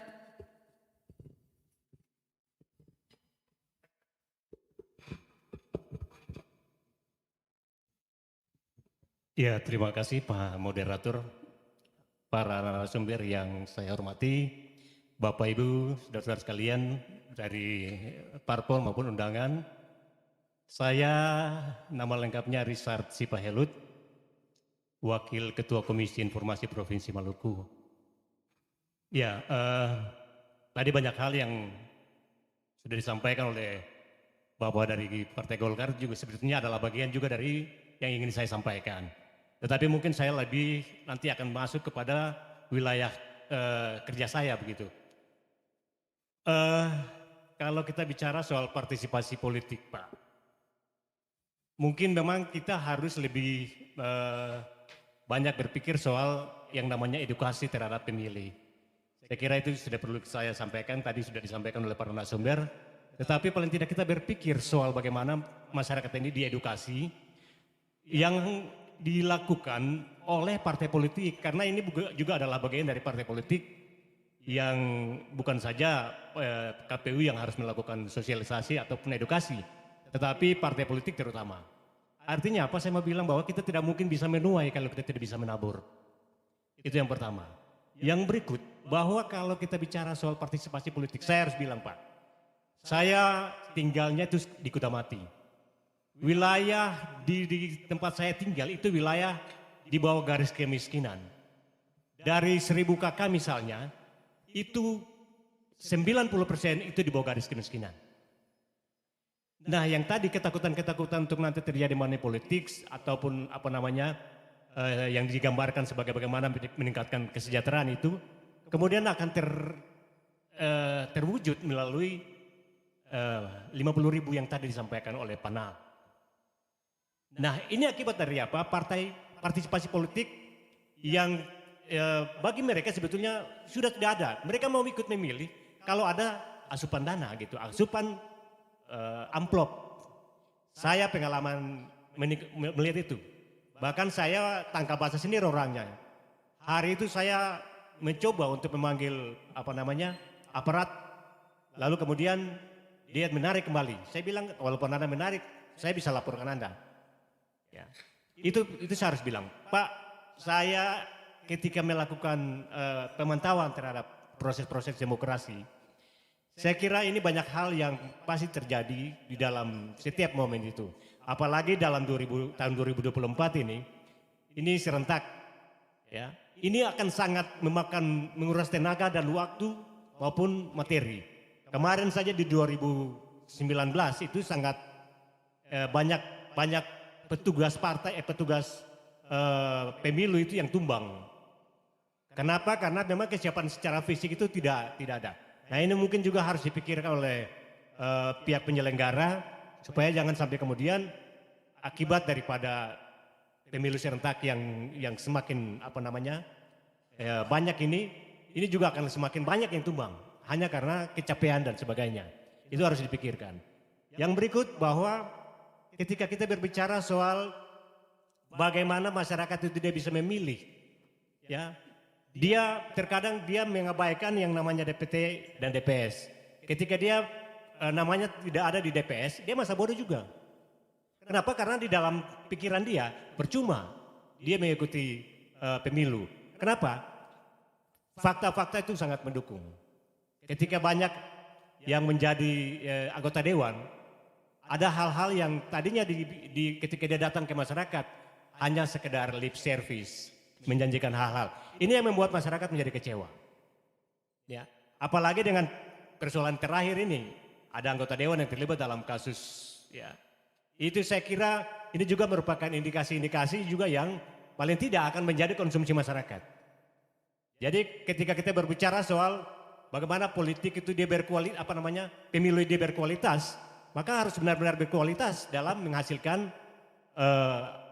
anggota dewan ataupun pemimpin di daerah ini seperti yang tadi disampaikan oleh rekan dari Partai Golkar itu. Ya. Lalu yang berikut Pak, saya mau bilang bahwa kalau kita berbicara, kenapa saya diundang? Itu berarti bahwa ada hubungan yang sangat-sangat sensitif antara KPU dengan Komisi Informasi. Kenapa? Di Komisi Informasi kita diatur dengan undang-undang yang namanya Undang-Undang Keterbukaan Informasi Publik, Undang-Undang Nomor 14 2008 tadi. Di mana kami itu juga menginginkan setiap badan publik itu baik itu legislatif, yudikatif, eksekutif maupun badan-badan publik yang lain termasuk partai politik ini. Payan, Pak Kaban ini partai-partai politik ini diberikan dana stimulan tidak? Ada ya? Nah, turun, bukan persoalan naik atau turun, tapi persoalan memperoleh. Kenapa? Karena dalam undang-undang ini dia mengatur soal badan publik yang mendapat dana dari pemerintah, baik itu APBN, APBD, ataupun sumbangan-sumbangan lain dari masyarakat. Nah ini yang harus dipertanggungjawabkan. Ketika misalnya biasa kalau partai politik ini, ketika ada penggunaan-penggunaan yang hanya dinikmati oleh segelintir orang yang sendapan ya biasa rasa. Dan itu berbahaya ketika dia akan melaporkan, dia memintakan pertanggungjawaban keuangan itu kepada pimpinan partai, lalu kemudian tidak bisa diberikan secara baik, dia akan melaporkan kepada kita. Ketika kita memprosesnya, maka akan terjadi proses yang namanya proses adjudikasi. Ya. Jadi itu yang saya mau bilang, bahwa ketika partai politik ini, ya, kenapa saya KI Komisi Informasi itu diundang di sini, dalam kaitan dengan proses-proses demokrasi, ini juga melibatkan yang namanya KPU, baik kota, kabupaten, kota, provinsi, itu juga akan terlibat dalam setiap proses-proses atau tahapan-tahapan yang dilakukan oleh KPU, itu juga harus dipertanggungjawabkan. Artinya menjadi selain oleh Bawaslu, dia juga akan menjadi konsumsi daripada Komisi Informasi. Supaya apa? Setiap tahapan-tahapan itu harusnya diinformasikan kepada masyarakat. Ketika masyarakat tidak memperoleh informasi tahapan-tahapan itu, dia bisa mengkomplain KPU.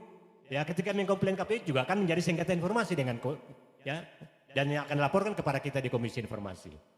Jadi saya kira bahwa kita perlu bersinergi secara baik supaya proses demokrasi yang akan kita jalani di 2024 ini benar-benar memperoleh nilai yang baik, memperoleh outcome yang baik maupun juga output yang baik terhadap hasilnya. Saya kira itu yang perlu saya sampaikan. Terima kasih Pak Moderator. Ya, terima kasih. Kita kasih aplaus untuk para penanya. Banyak sekali yang disampaikan. Karena ini tidak langsung mengarah ke siapa, jadi seluruh narasumber akan mengeksplor, menjawab dan mengomentari apa yang dianggap penting untuk dikomentari sesuai dengan bidangnya. Mungkin saya mengingatkan saja yang sudah disampaikan tadi, poin-poinnya saja. Dari Samsudin Sunet, JPPR, dia bertanya bagaimana partisipasi masyarakat dalam mengawasi ketika ada pendataan yang keliru misalnya. Ini mungkin dari KPU dan Bawaslu bisa menjawab, nanti mungkin dikomentari lagi oleh narasumber yang lain. Lalu pengawasan di masa Covid. Selanjutnya Wagif Pakahubung dari Partai Golkar. KPU dan penyelenggara memang harus mengedepankan kualitas. Karena mengingat selama ini kesalahan, kekeliruan itu selalu berulang, ya, selalu berulang dan seakan-akan tidak pernah ada evaluasi. Nah, pertanyaan beliau, apakah memang ada evaluasi selama ini terkait kesalahan-kesalahan yang terus berulang itu? Kalau ada evaluasi, model evaluasinya seperti apa? Dan seterusnya, mungkin nanti akan dijawab. Lalu dari Pak Richard Sipawalo dari Komisi Informasi, beliau menekankan tentang pentingnya peran partai politik di sini. Lalu beliau juga memberikan statement tadi bahwa politik transaksional yang selama ini marak di masyarakat itu sama dengan partisipasi yang rendah. Karena masyarakat seakan-akan mau ikut pemilu karena ada iming-iming uangnya dan seterusnya. Nanti mungkin akan dikomentari oleh para narasumber. Lalu ada juga masyarakat yang masa bodoh dengan tidak ditemui namanya di DPS. Mungkin saja karena orang bilang oh itu masih DPS, tunggu-tunggu saja nanti DPT keluar. Sehingga kadang-kadang juga dia masa bodoh dan seterusnya. Mungkin nanti bisa, ini fakta yang memang ada di lapangan, nanti baru disikapi. Mungkin ada yang luput dari catatan saya, nanti bisa dijawab langsung dan dikomentari langsung oleh para narasumber. Nanti Pak Dr. Nur Hidayat Sardini akan mempertajam di akhir sesi, narasumber yang ada di sini akan mengeksplor, nanti akan dipertajam oleh Pak Dr. Nur Hidayat Sardini. Saya beri kesempatan pertama kepada Pak Rektor, silakan Pak. Ya, terima kasih Pak Moderator. Bapak Ibu sekalian, jadi kalau kita mengeksplor seluruh masalah terkait dengan pemilu ini, banyak baik secara teoritik maupun praktis. Ya. Di tataran teoritik saja banyak pandangan yang berbeda tentang sistem yang dibangun di Indonesia ini karena kita baru belajar tentang demokrasi ini. Dan ada yang mengatakan bahwa demokrasi ini sebetulnya merugikan. Ada yang mengatakan seperti itu. Karena demokrasi itu ujungnya adalah kekuasaan rakyat itu berorientasi pada kesejahteraan. Tetapi kenyataannya tidak seperti itu. Sehingga ada yang mengatakan bahwa mestinya kita mengkaji lagi demokrasi ini. Tetapi itu pandangan akademisi. Karena itu ada tadi pertanyaan dari Pak Kaubun tentang treatment akademik seperti apa. Jadi kalau saya jelaskan tadi tentang infrastruktur politik itu sebetulnya ketika Pak Nal atau Pak Jupri berkomentar tentang mekanisme yang ada terjadi di dalam masyarakat juga terkait dengan pemilu, maka di situ sebetulnya peran akademik. Jadi kita juga punya peran-peran untuk mengingatkan, walaupun kadang-kadang boleh dikatakan akademik itu mestinya dia harus netral, tetapi kadang-kadang komentar juga ada kepentingan-kepentingan dari situ. Ini yang perlu kita lihat. Jadi akademisi juga tidak netral terhadap berbagai dinamika politik ini. Oleh karena itu kalau ditanya treatment, kalau di kelas ya otomatis kita harus menyampaikan sesuatu sesuai dengan teorinya. Tetapi ketika berkomentar di masyarakat, kalau betul-betul murni akademisi mestinya kalimat, ide, gagasan yang disampaikan itu harus berdasarkan fakta dan tidak direkayasa untuk kepentingan politik tertentu.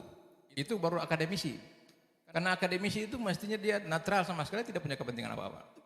Oleh karena itu kalau diharapkan akademisi mestinya mendapatkan orang yang betul-betul netral dan dia melakukan sesuatu itu berdasarkan data, fakta, hasil penelitian, sehingga apa yang disampaikan itu betul-betul bermanfaat bagi kepentingan itu. Yang berikut tentang dinamika secara teknis itu nanti jelas oleh teman-teman yang lain. Tetapi ada tadi terkait dengan bagaimana partisipasi di partai-partai politik. Saya sependapat dengan teman-teman. Saya sudah sampaikan berkali-kali bahwa pemilihan yang terjadi di tanggal 2024 itu bukan ujungnya di situ. Mestinya dimulai dari ketika pemilu itu berlangsung dan selesai, partai politik itu harus berperan saat dia kalah atau dia menang, supaya proses politik itu bisa dilaksanakan secara teratur, terukur dan konstituennya matang. Tapi kita tidak, kita tunggu 1 tahun sebelumnya atau beberapa bulan sebelumnya baru kita mulai. Contoh praktisnya sekarang coba lihat apa yang terjadi. Nanti dekat-dekat pemilu atau pemilu kada baru ada warung-warung dicat warna-warna macam-macam. Saya bilang warna lagi macam-macam. Itu bentuk partisipasi, tetapi dia sifatnya sangat sporadis dan tiba-tiba muncul. Padahal proses itu berlangsung. Dan kalau yang mau matang, mestinya kesejahteraan tadi. Jadi pemberdayaan melalui partai politik itu menjadi sangat penting. Dia tidak tunggu, sehingga ketika orang mempengaruhi apapun, dia tidak akan terpengaruh.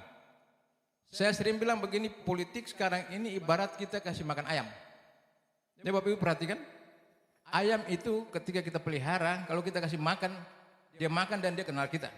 Tetapi ketika orang lain datang kasih makan, dia makan juga semua apa yang dikasih, mau jagung, mau apa, dia makan semua.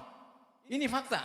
Dan partai politik harus belajar dari situ supaya dia konstituennya itu semakin meningkat dan hasil yang diraih itu banyak. Mestinya pemberdayaan secara berkelanjutan. Baik pemberdayaan secara ekonomi, secara politik maupun sosial dan sebagainya. Itu harus dilaksanakan secara teratur. Itu baru matang. Saya punya pengalaman satu ketika saya ada studi literatur di Malaysia. Saya tidur di hotel, tiba-tiba saya lihat ada orang demo besar-besaran di wilayah konstituen itu. Ternyata yang demo itu adalah masyarakat mendemo anggota dewan di Malaysia pada saat itu, yang mereka hitung-hitung kalau dia berkontribusi ke konstituennya sangat besar ketimbang dia mendapatkan gaji. Sehingga mereka demo ke pemerintah untuk kalau bisa gajinya dinaikkan. Karena menurut mereka, mereka menghitung apa yang dia kontribusikan ke masyarakat itu lebih besar dari gajinya. Itu menurut saya itu kualitasnya di situ, karena ada masyarakat yang merasa, oh tokoh politik dia berkontribusi begitu banyak, tetapi hitung-hitung pendapatannya dibandingkan dengan apa yang dia berikan kecil sekali dia punya pendapatan. Di sini mana? Belum ada seperti itu. Jadi ini kita harus mulai belajar dari pengalaman-pengalaman politik itu supaya baik tokoh politik, baik saudara berperan sebagai di partai politik, juga di media massa dan macam-macam, semua punya peran. Infrastruktur itu punya peran luar biasa. Tokoh politik, partai politik, kelompok pendengar, kelompok kepentingan. Kadang-kadang kita anggap demo itu sesuatu yang tidak baik. Mestinya itu baik mestinya. Kalau betul-betul aspirasi yang disampaikan itu menyentuh akar permasalahan yang ada di proses demokrasi. Tapi kalau demo dibayar itu tidak baik. Ya, kalau ada demo di kampus saya ini juga kadang-kadang ya besok hari ini demo, besok lusa demo, orang-orang itu saja tuh. Yang lain tidak ada. Kesimpulan saya, ini ada apa-apa di belakangnya sehingga ada gerakan sedikit demo, tapi yang datang itu kelompok 10-20 orang itu saja tuh tidak ada. Saya lihat di demokrasi kita juga seperti itu, baik di sini maupun di Jakarta. Ini yang mestinya kita, padahal kelompok penekan itu mereka menekan supaya yang berkuasa tahu diri bahwa kami melakukan kebijakan, keputusan-keputusan yang keluar dari alur yang ditetapkan, sehingga ada seperti itu. Kalau itu dilakukan, saya yakin itu demokrasi jalan baik. Tetapi kalau demo untuk kepentingan tertentu, itu bahaya. Jadi mari kita ajak masyarakat untuk silakan menyampaikan aspirasi dengan cara-cara yang lugas, yang teratur, yang terukur, yang betul-betul tidak mengganggu stabilitas, tetapi sampaikan dalam bentuk. Termasuk Bapak Ibu juga bisa menyampaikan melalui media. Tulisan-tulisan itu menjadi sangat penting. Ya, di dunia ini pemerintah takut cuma dua. Yang pertama, mahasiswa dengan penanya atau wartawan dengan penanya, dan militer. Karena biasanya yang tumbang itu melalui tulisan-tulisan. Kemudian militer itu kalau seperti di Myanmar kan, dalam kondisi tertentu militer mengambil alih kekuasaan. Jadi pemerintah dunia takut cuma dua. Yang punya kekuasaan karena punya senjata, dan yang mempunyai pena itu. Pena itu penting Bapak Ibu. Bapak Ibu apalagi sekarang, jangan pena, ujung jari kan ketik di komputer tuh. Sekali disebarkan habis sudah. Tetapi hati-hati karena menyebarkan informasi hoax dan tidak benar juga, siap-siap masuk penjara. Itu. Ini yang barangkali kita perlu. Jadi menurut saya semua kita punya tanggung jawab ya untuk itu. Tidak satu, perguruan tinggi juga punya tanggung jawab. Kami mengajar mahasiswa dengan mata kuliah Pancasila, kewarganegaraan, materi-materi hukum yang lain dan materi-materi yang terkait. Itu juga adalah bagian mengajar mereka untuk mereka memahami prinsip-prinsip demokrasi dan bagaimana mengimplementasikannya, tetapi sangat tergantung pada yang bersangkutan. Cerita di FISIP, mahasiswa itu tidak terlalu pintar-pintar, tetapi ketika dia keluar masih jadi anggota DPR, pintarnya luar biasa. Jadi dia belajarnya itu ketika di partai politik, dia belajar ketika dia di sana. Ini yang cerita ke saya nih, beberapa dosen. Ketika di kelas orangnya diam-diam tidak punya apa-apa, tidak punya kemampuan, tetapi ketika masuk partai politik dan dia anggota dewan, waduh pendapatnya luar biasa hebat. Kesimpulannya ada korelasi antara ilmu di sana dan praktek. Kadang-kadang praktek itu lebih hebat dari yang ini, yang belajar di kelas. Jadi kami hanya kasih pokok-pokok saja, nanti praktek diatur di sana. Nah ini teman-temannya di KPU juga kan belum tentu dulu hebat-hebat, tapi sekarang hebat-hebat semua nih. Luar biasa. Jadi mari kita punya tanggung jawab bersama sebagai warga negara, sebagai orang yang berkiprah dalam politik dan macam-macam, kita punya tanggung jawab untuk memberdayakan masyarakat. Jadi memberdayakan itu bukan ekonomi saja, politik. Karena politik itu apa? Cara untuk mencapai tujuan. Cara itu orang pakai macam-macam cara.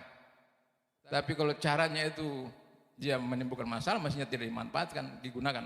Tapi cara yang dipakai adalah sesuai dengan aturan, dan menjual toko, menjual partai dengan berbagai macam produknya yang luar biasa. Tadi yang dibilang outcome-nya itu, outcome itu penting, sebab output itu sampai di situ oke.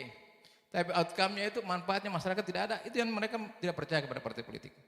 Jadi semua proses output, outcome, yang paling penting adalah outcome-nya. Outcome-nya ketika itu ada, maka masyarakat percaya sampai saat ini. Saya pikir partai-partai besar yang bertahan itu karena sudah melaksanakan itu dan mungkin belum maksimal ya. Kita masih belajar tentang itu dan ke depan mungkin mudah-mudahan lebih baik. Barangkali itu Pak Moderator, sesudah ini saya minta izin duluan boleh kan? Karena ada agenda lain. Terima kasih. Terima kasih Prof, menarik sekali. Memang tulisan itu lebih berbahaya dari peluru Prof. Kalau peluru hanya menembus satu kepala, tapi tulisan menembus jutaan kepala. Terima kasih.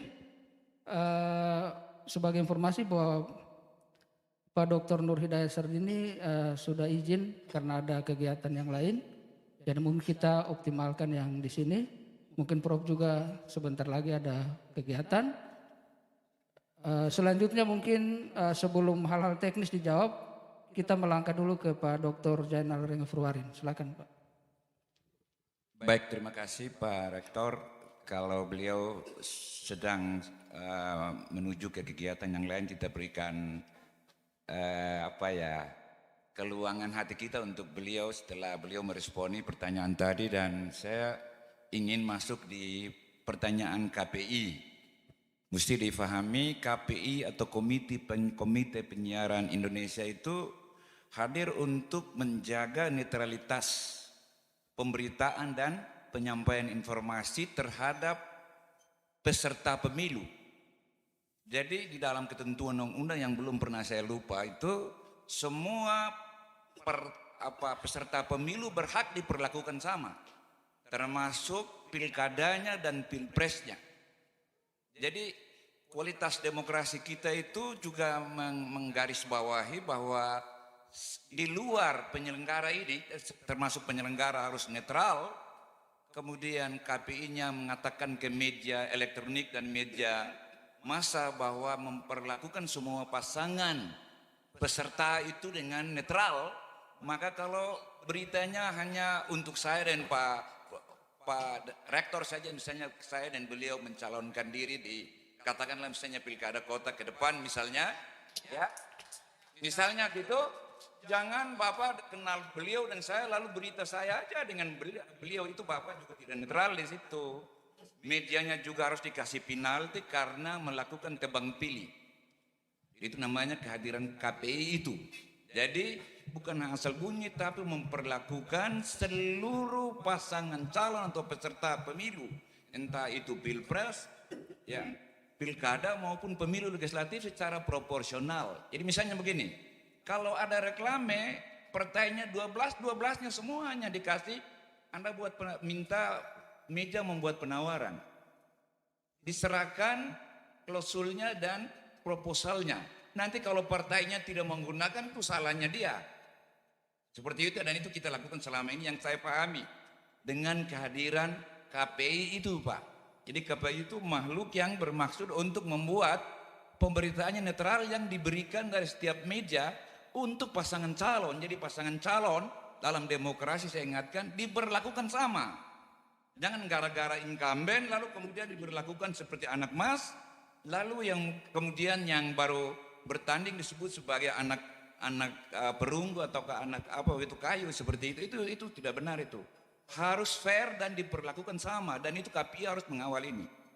Dulu kan masih ingat saya masih di KPU itu, dan ada pemberitaan untuk pasangan tertentu kita panggil dan kita berikan ultimatum dan kita penalti beliau meskipun KPI. Jadi KPU juga diawasi begitu loh. Begitu ya. Ada komisi etik untuk mengawasi. Begitu ya. KPU-nya, kemudian penyelenggara lain, Bawaslu. Sekaligus saya masuk di teman-teman yang bertanya tentang pemungutan suara itu. Panwas ini, Bawaslu ini kan hanya 5 orang.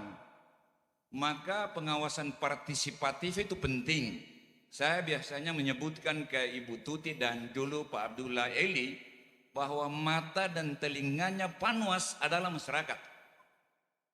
Jadi Anda masifkan keterlibatan masyarakat dengan berbagai modus. Misalnya ada nomor laporan, ya. Galakan itu partisipasi atau pengawasan partisipatif dari masyarakat selain yang pengawasan lapangannya. Jadi sebanyak orang terlibat, cuman sayang belakangan ini namanya pemantau itu tidak diperankan. Padahal dulu Pak Rektor ada forum rektor. Itu mestinya kembar dari pengawasan gitu. Tapi sayang DPR-nya tidak mengawal ini. Bahkan dulu dimungkinkan ada pengawas, pemantau independen dari dunia internasional. Hari ini kita hilangkan itu, ada di undang-undang itu. Jadi kembaran pengawas itu yang formal namanya pengawas dan pemantau. Seperti itu. Terkait dengan Anda bilang ya, kita tahu misalnya pemungutan suara pada waktu Covid ada protes. Itu otomatis itu, karena itu kebijakan negara untuk keselamatan. Itu menjadi panglima. Ya. Kemudian nanti hal-hal teknis yang lain tentang data pemilu itu bisa diresponi oleh Pak Halil, tapi saya hanya titip. Saudara yang bertanya Pak Fakih, soal data dan pemutakhiran itu bukan soal pemilu saja. Yang saya pahami itu berkaitan dengan peradaban. Jadi kalau daerah negara demokrasi seperti Amerika, Jepang, begitu Perdana Menterinya bermasalah 1 minggu langsung pemilu nasional dilakukan karena datanya update. Kita bagaimana, orang Jawa bilang boro-boro update. KTP saja tidak bisa dibuat, dia menjadi proyek bermasalah baru seperti itu. Pak Rektor, mahasiswa kita dari semua kabupaten kota ke sini akan ada ganda. Karena tidak pernah orang tua dikasih kewajiban untuk menghapus anaknya itu punya nama di kartu keluarga itu. Karena anak adalah putra kesayangan orang tuanya. Padahal menurut Undang-Undang Pemilu, begitu satu orang berdomisili secara tepat, berturut-turut 3 bulan di satu wilayah, dia jadi penduduk di situ. Nah kita ini tidak. Data-data mahasiswa itu ada 2, maka pasti ganda saja. Sampai dunia kiamat tetap ganda loh. Karena tidak ada kewajiban khusus kepada orang tuanya untuk menghapuskan nama anaknya ini. Jadi yang dari Saparua, yang dari 9 atau 8 kabupaten kota, kecuali Ambon. Bergerak ke Ambon, maka tetap ganda. Tetap ganda itu potensi yang pertama itu, ini harus digarap. Karena tadi itu saya tertarik dengan usulan Adinda. Bagaimana cara mengevaluasinya? Kartu keluarga itu kan 3 bulan. Jadi kalau anak itu ke sini, dikasih dia pindah ke sini, kemudian jaminan dia menjoblos di sini. Kalau tidak akan rentan dengan tadi 50.000 itu. Ada yang urus atau atas nama yang lain. Saya mohon maaf Pak Rektor, ada praktisnya begini Pak. Ibu saya meninggal dunia, kemudian ponakan saya 3 orang jadi sarjana YN, jadi 4 orang, 1 almarhum dan 3-nya jadi sarjana pulang ke Tual. Saya bawa kartu keluarga saya itu. Tidak perlu pemilu, saya pergi ke Dinas Catatan Sipil minta untuk dihilangkan. Ibu saya ke akhirat, nanti pilkadanya di akhirat. Yang 3-nya pulang ke Tual, nanti pemilu atau pilkadanya di Tual. Nanti saya tinggal anak saya, istri saya, dan saya sendiri, kita 3 orang. Gitu. Tapi kalau keluarga tidak secara aktif melakukan itu, maka potensi kegandaan tetap tidak bisa dilacak oleh KPU-nya, Panwaslu, tidak bisa dilacak. Dan ini saya ulang, ini terkait dengan peradaban kita. Karena itu soal data bukan soal tanggung jawab KPU dan Panwaslu dan Pemda semata ini. Ini komited gitu. Jadi ya soalnya bukan soal nanti setiap pemilu gitu. Akan terus bermasalah kalau kita tidak melakukan terobosan total seperti tadi.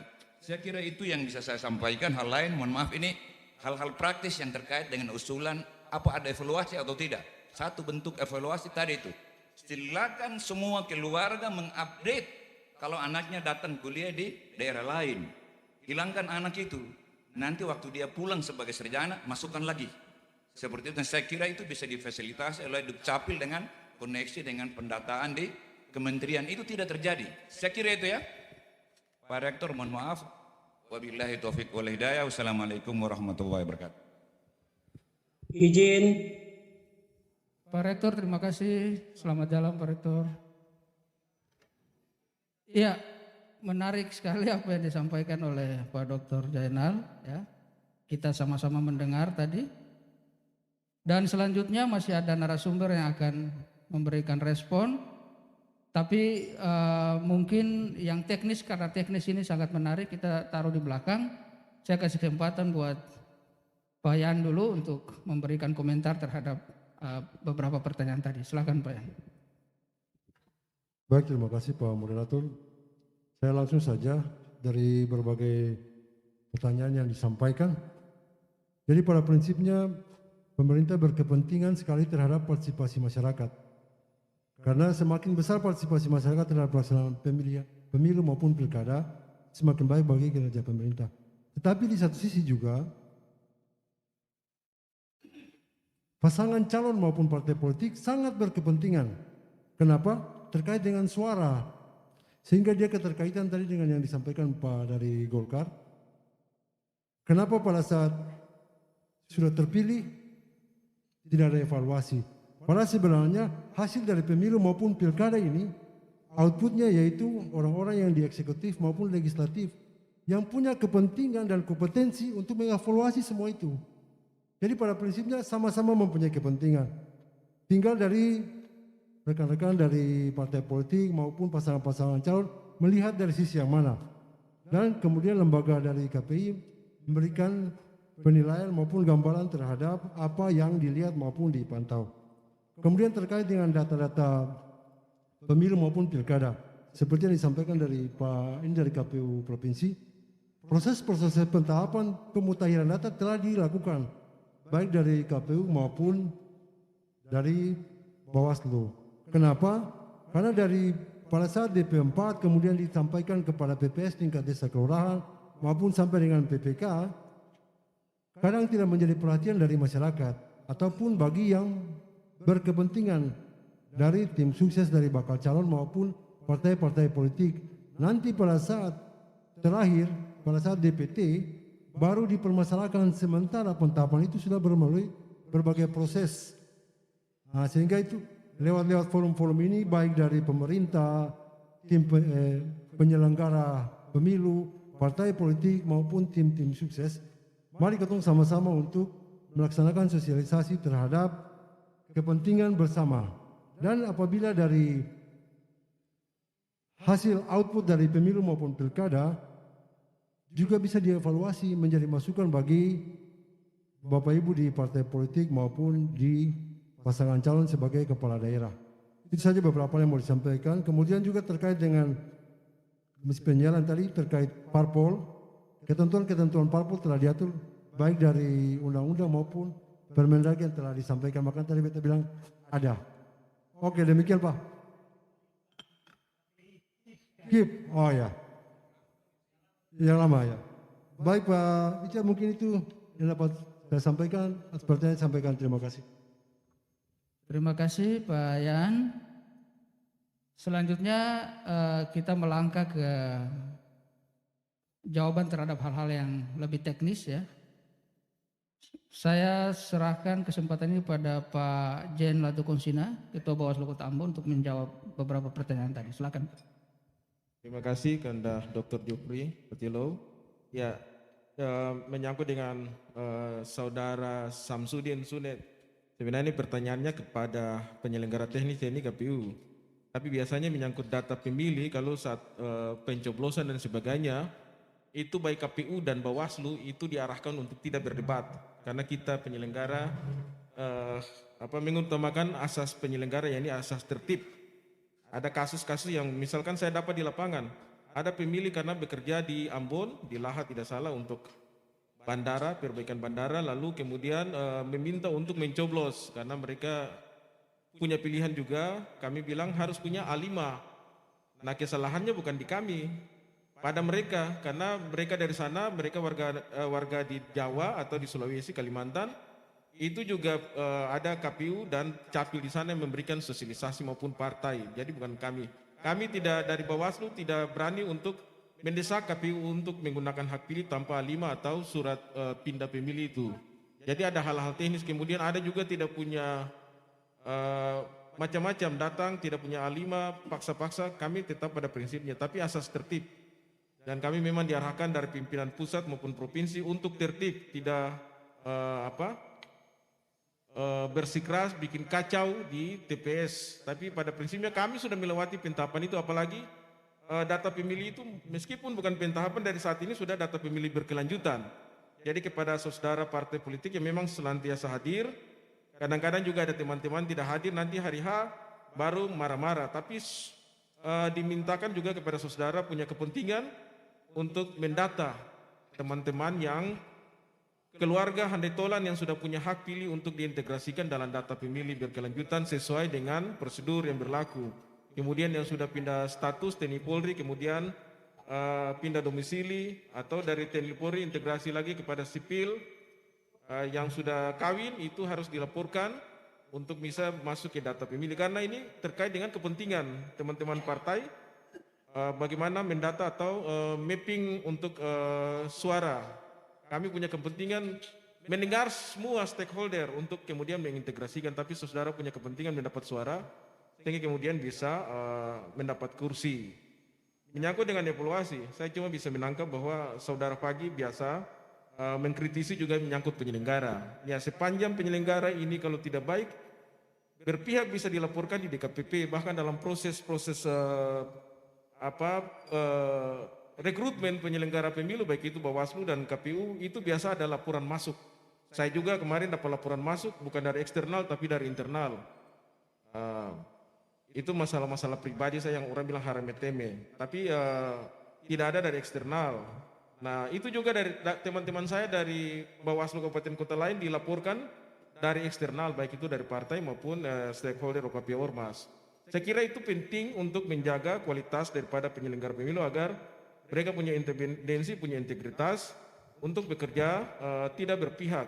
Kadang-kadang kan ada curiga daripada teman-teman partai bahwa sana masuk angin, sana disuap dan sebagainya.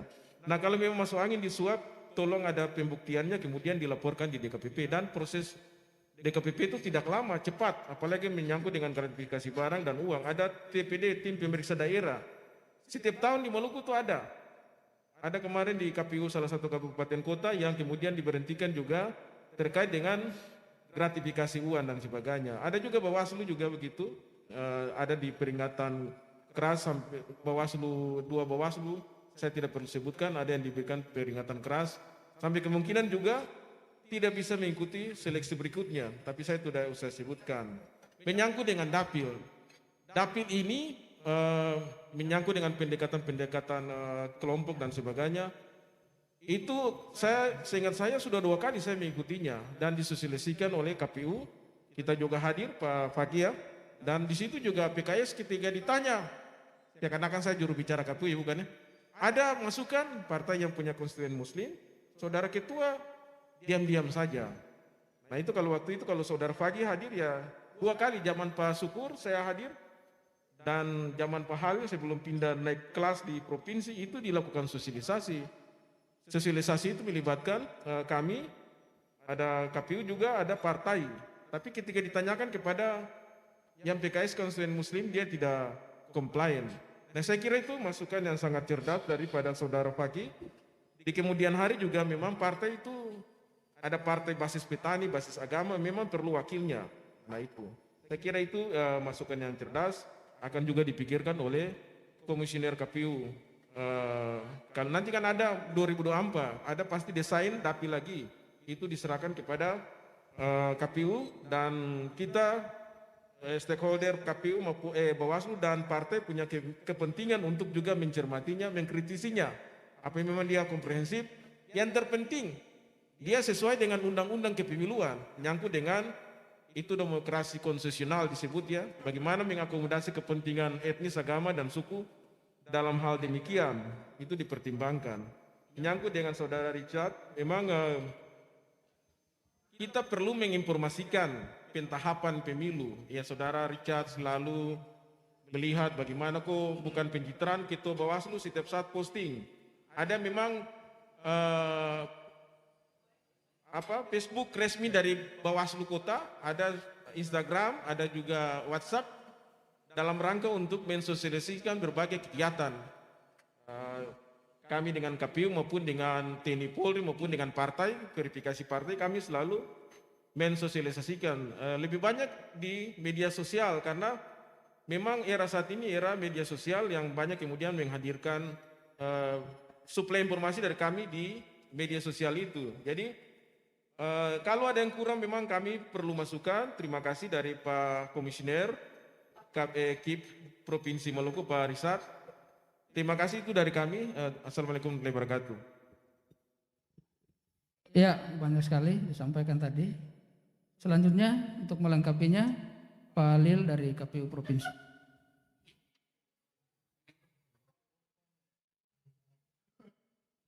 Ya, terima kasih Pak Moderator. Jadi untuk daerah pemilihan ini memang ada momennya tersendiri. Saya kebetulan sejak 2008 yang ngurusi tentang daerah pemilihan ini saya. Jadi berkali-kali kita melakukan rapat, kalau nggak salah dua kali kita setiap tahapan daerah pemilihan itu kita selalu bikin 2 kali kalau nggak salah. Itu minta tanggapan dari masyarakat, dari stakeholder, dari tokoh masyarakat, tokoh agama, kelompok kepentingan, kelompok agama, bahkan kelompok-kelompok yang kita identifikasi memiliki peluang terkecil untuk mendapatkan kursi di DPR, DPRD. Itu kita lakukan. Setahu saya selama saya menjabat di KPU. Nah, adapun pertimbangan sampai dan dengan daerah pemilihan Serimau 1 dan daerah pemilihan Ambon 1 yang cuma jumlahnya 4 desa, kalau tidak salah ya Pak Dev ya, 4 desa ya. Lalu kemudian daerah pemilihan Ambon 2 itu Serimau, sebagian Serimau dan Kecamatan Lei Timur Selatan. Ini sejarahnya panjang. Kenapa sampai dengan Lei Timur Selatan itu kita gabungkan dengan sebagian kecamatan Serimau. Di samping difasilitasi oleh undang-undang, ya, di samping difasilitasi juga oleh undang-undang, kita juga bertanya kepada teman-teman yang di Kecamatan Lei Timur Selatan.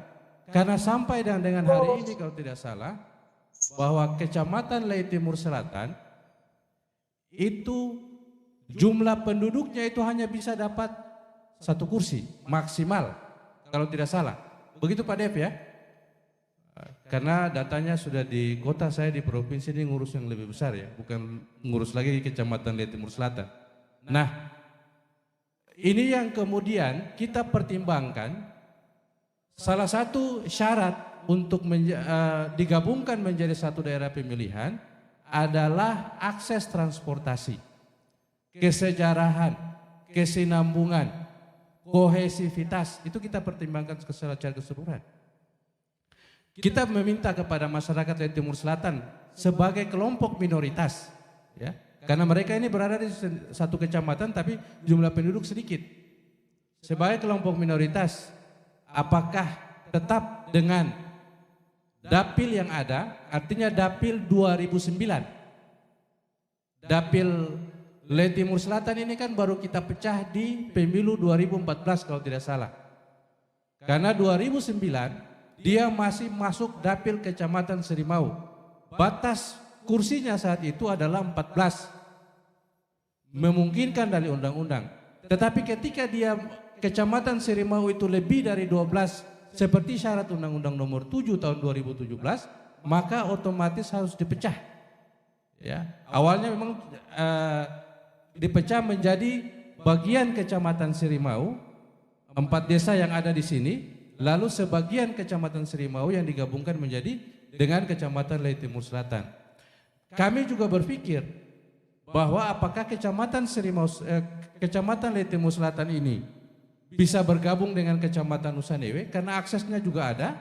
Apakah bisa dia gabung dengan Kecamatan Baguala karena aksesnya juga ada, ya? Itu sudah dipertimbangkan juga, tapi sekali lagi kelompok minoritas di sana menghendaki tetap untuk bergabung dengan kecamatan bagian daripada Kecamatan Serimau. Itu yang menjadi pertimbangan kita. Sehingga kita tidak bisa ujuk-ujuk karena kita punya ini, kita harus memutuskan bahwa dia harus berpisah atau tidak. Tidak, kita harus, karena kelompok minoritas itu harus diperhatikan. Karena kalau seandainya mereka bergeser di daerah pemilihan yang lain, di kecamatan yang lain, apakah selama ini mereka punya langganan 1 kursi atau 2 kursi dari Timur Selatan sana itu bisa dapat lagi apa tidak? Itu dipertimbangkan juga. Kalau tetap bisa dapat, oke. Tapi kalau tidak bisa dapat, gimana caranya? Supaya masyarakat di sana itu bisa dilihat. Itu semuanya. Tapi sekali lagi, untuk pembahasan daerah pemilihan ini ada waktunya. Tanggal 10 nanti kita akan secara nasional kita akan bahas tentang daerah pemilihan. Saya juga telah menginstruksikan kepada teman-teman di kabupaten kota untuk menggunakan DAK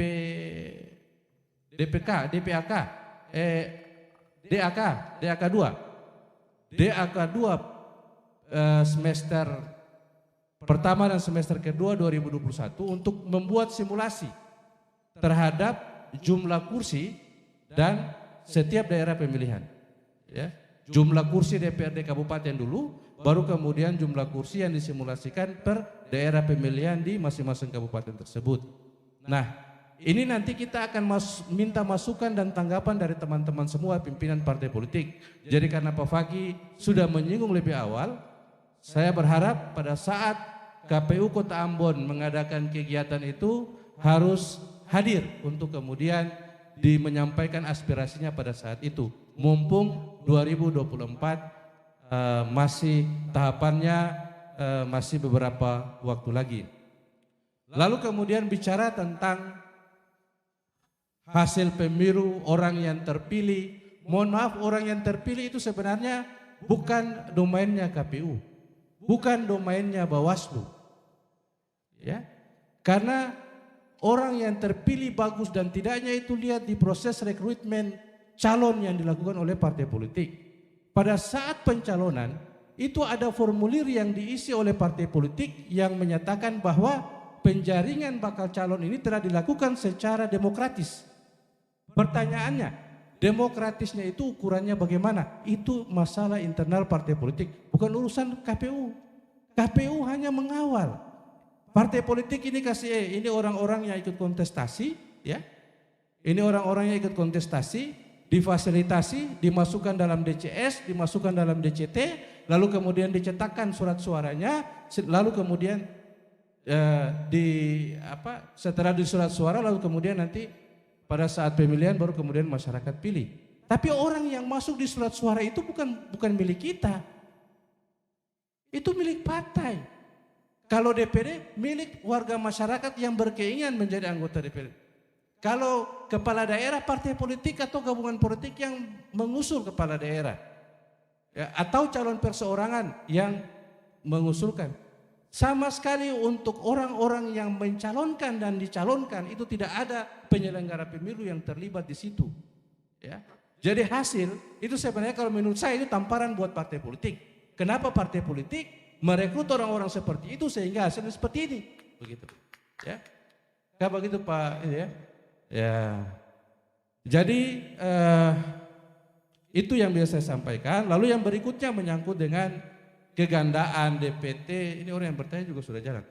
Kegandaan DPT, jika telah terjadi, kita tidak punya hak untuk menghapusnya lagi, ya, sudah final. Hanya tinggal kita identifikasi, lalu kita beritahukan kepada KPPS agar nama-nama yang identik ini hanya akan diberikan 1 surat suaranya. Ya, akan diberikan 1. Biasanya kegandaan itu adanya di TPS. Kenapa? Karena basis daripada TPS itu adalah kartu keluarga, ya, yang saat ini sedang diupayakan oleh KPU melalui proses pendataan berkelanjutan yang dilakukan oleh KPU agar data-data itu jangan sampai terjadi pada pemilu-pemilu sebelumnya di mana dalam 1 KK itu ada terdaftar di beberapa TPS. Ya, ini jujur saja itu ada yang terjadi. Ada 1 KK, ada sekitar 5 orang yang mempunyai hak pilih, tapi dia terdaftar di TPS 1 dan TPS 5 misalnya. Itu ada terjadi seperti itu. Nah, sekarang kita upayakan agar melalui pendataan pemilih berkelanjutan ini, karena sudah ada langsung pembentukan TPS, kita upayakan agar 1 KK itu harus berada di TPS yang sama. Kita juga sementara berpikir untuk menjawab masalah COVID tadi, kita juga sementara berpikir untuk urutan kedatangan pemilih di TPS itu juga kita atur. Tapi saat ini peraturannya belum bisa mewadahi, ya. Tapi kita akan mengatur pemilih yang maksimal untuk pemilihan legislatif itu 250, ini belum ada perubahan. Pemilihan kepala daerah itu 500, ini belum ada perubahan, 300 sampai 500. Nanti kita atur urutan kedatangannya. Sampai dan dengan kita berpikir agar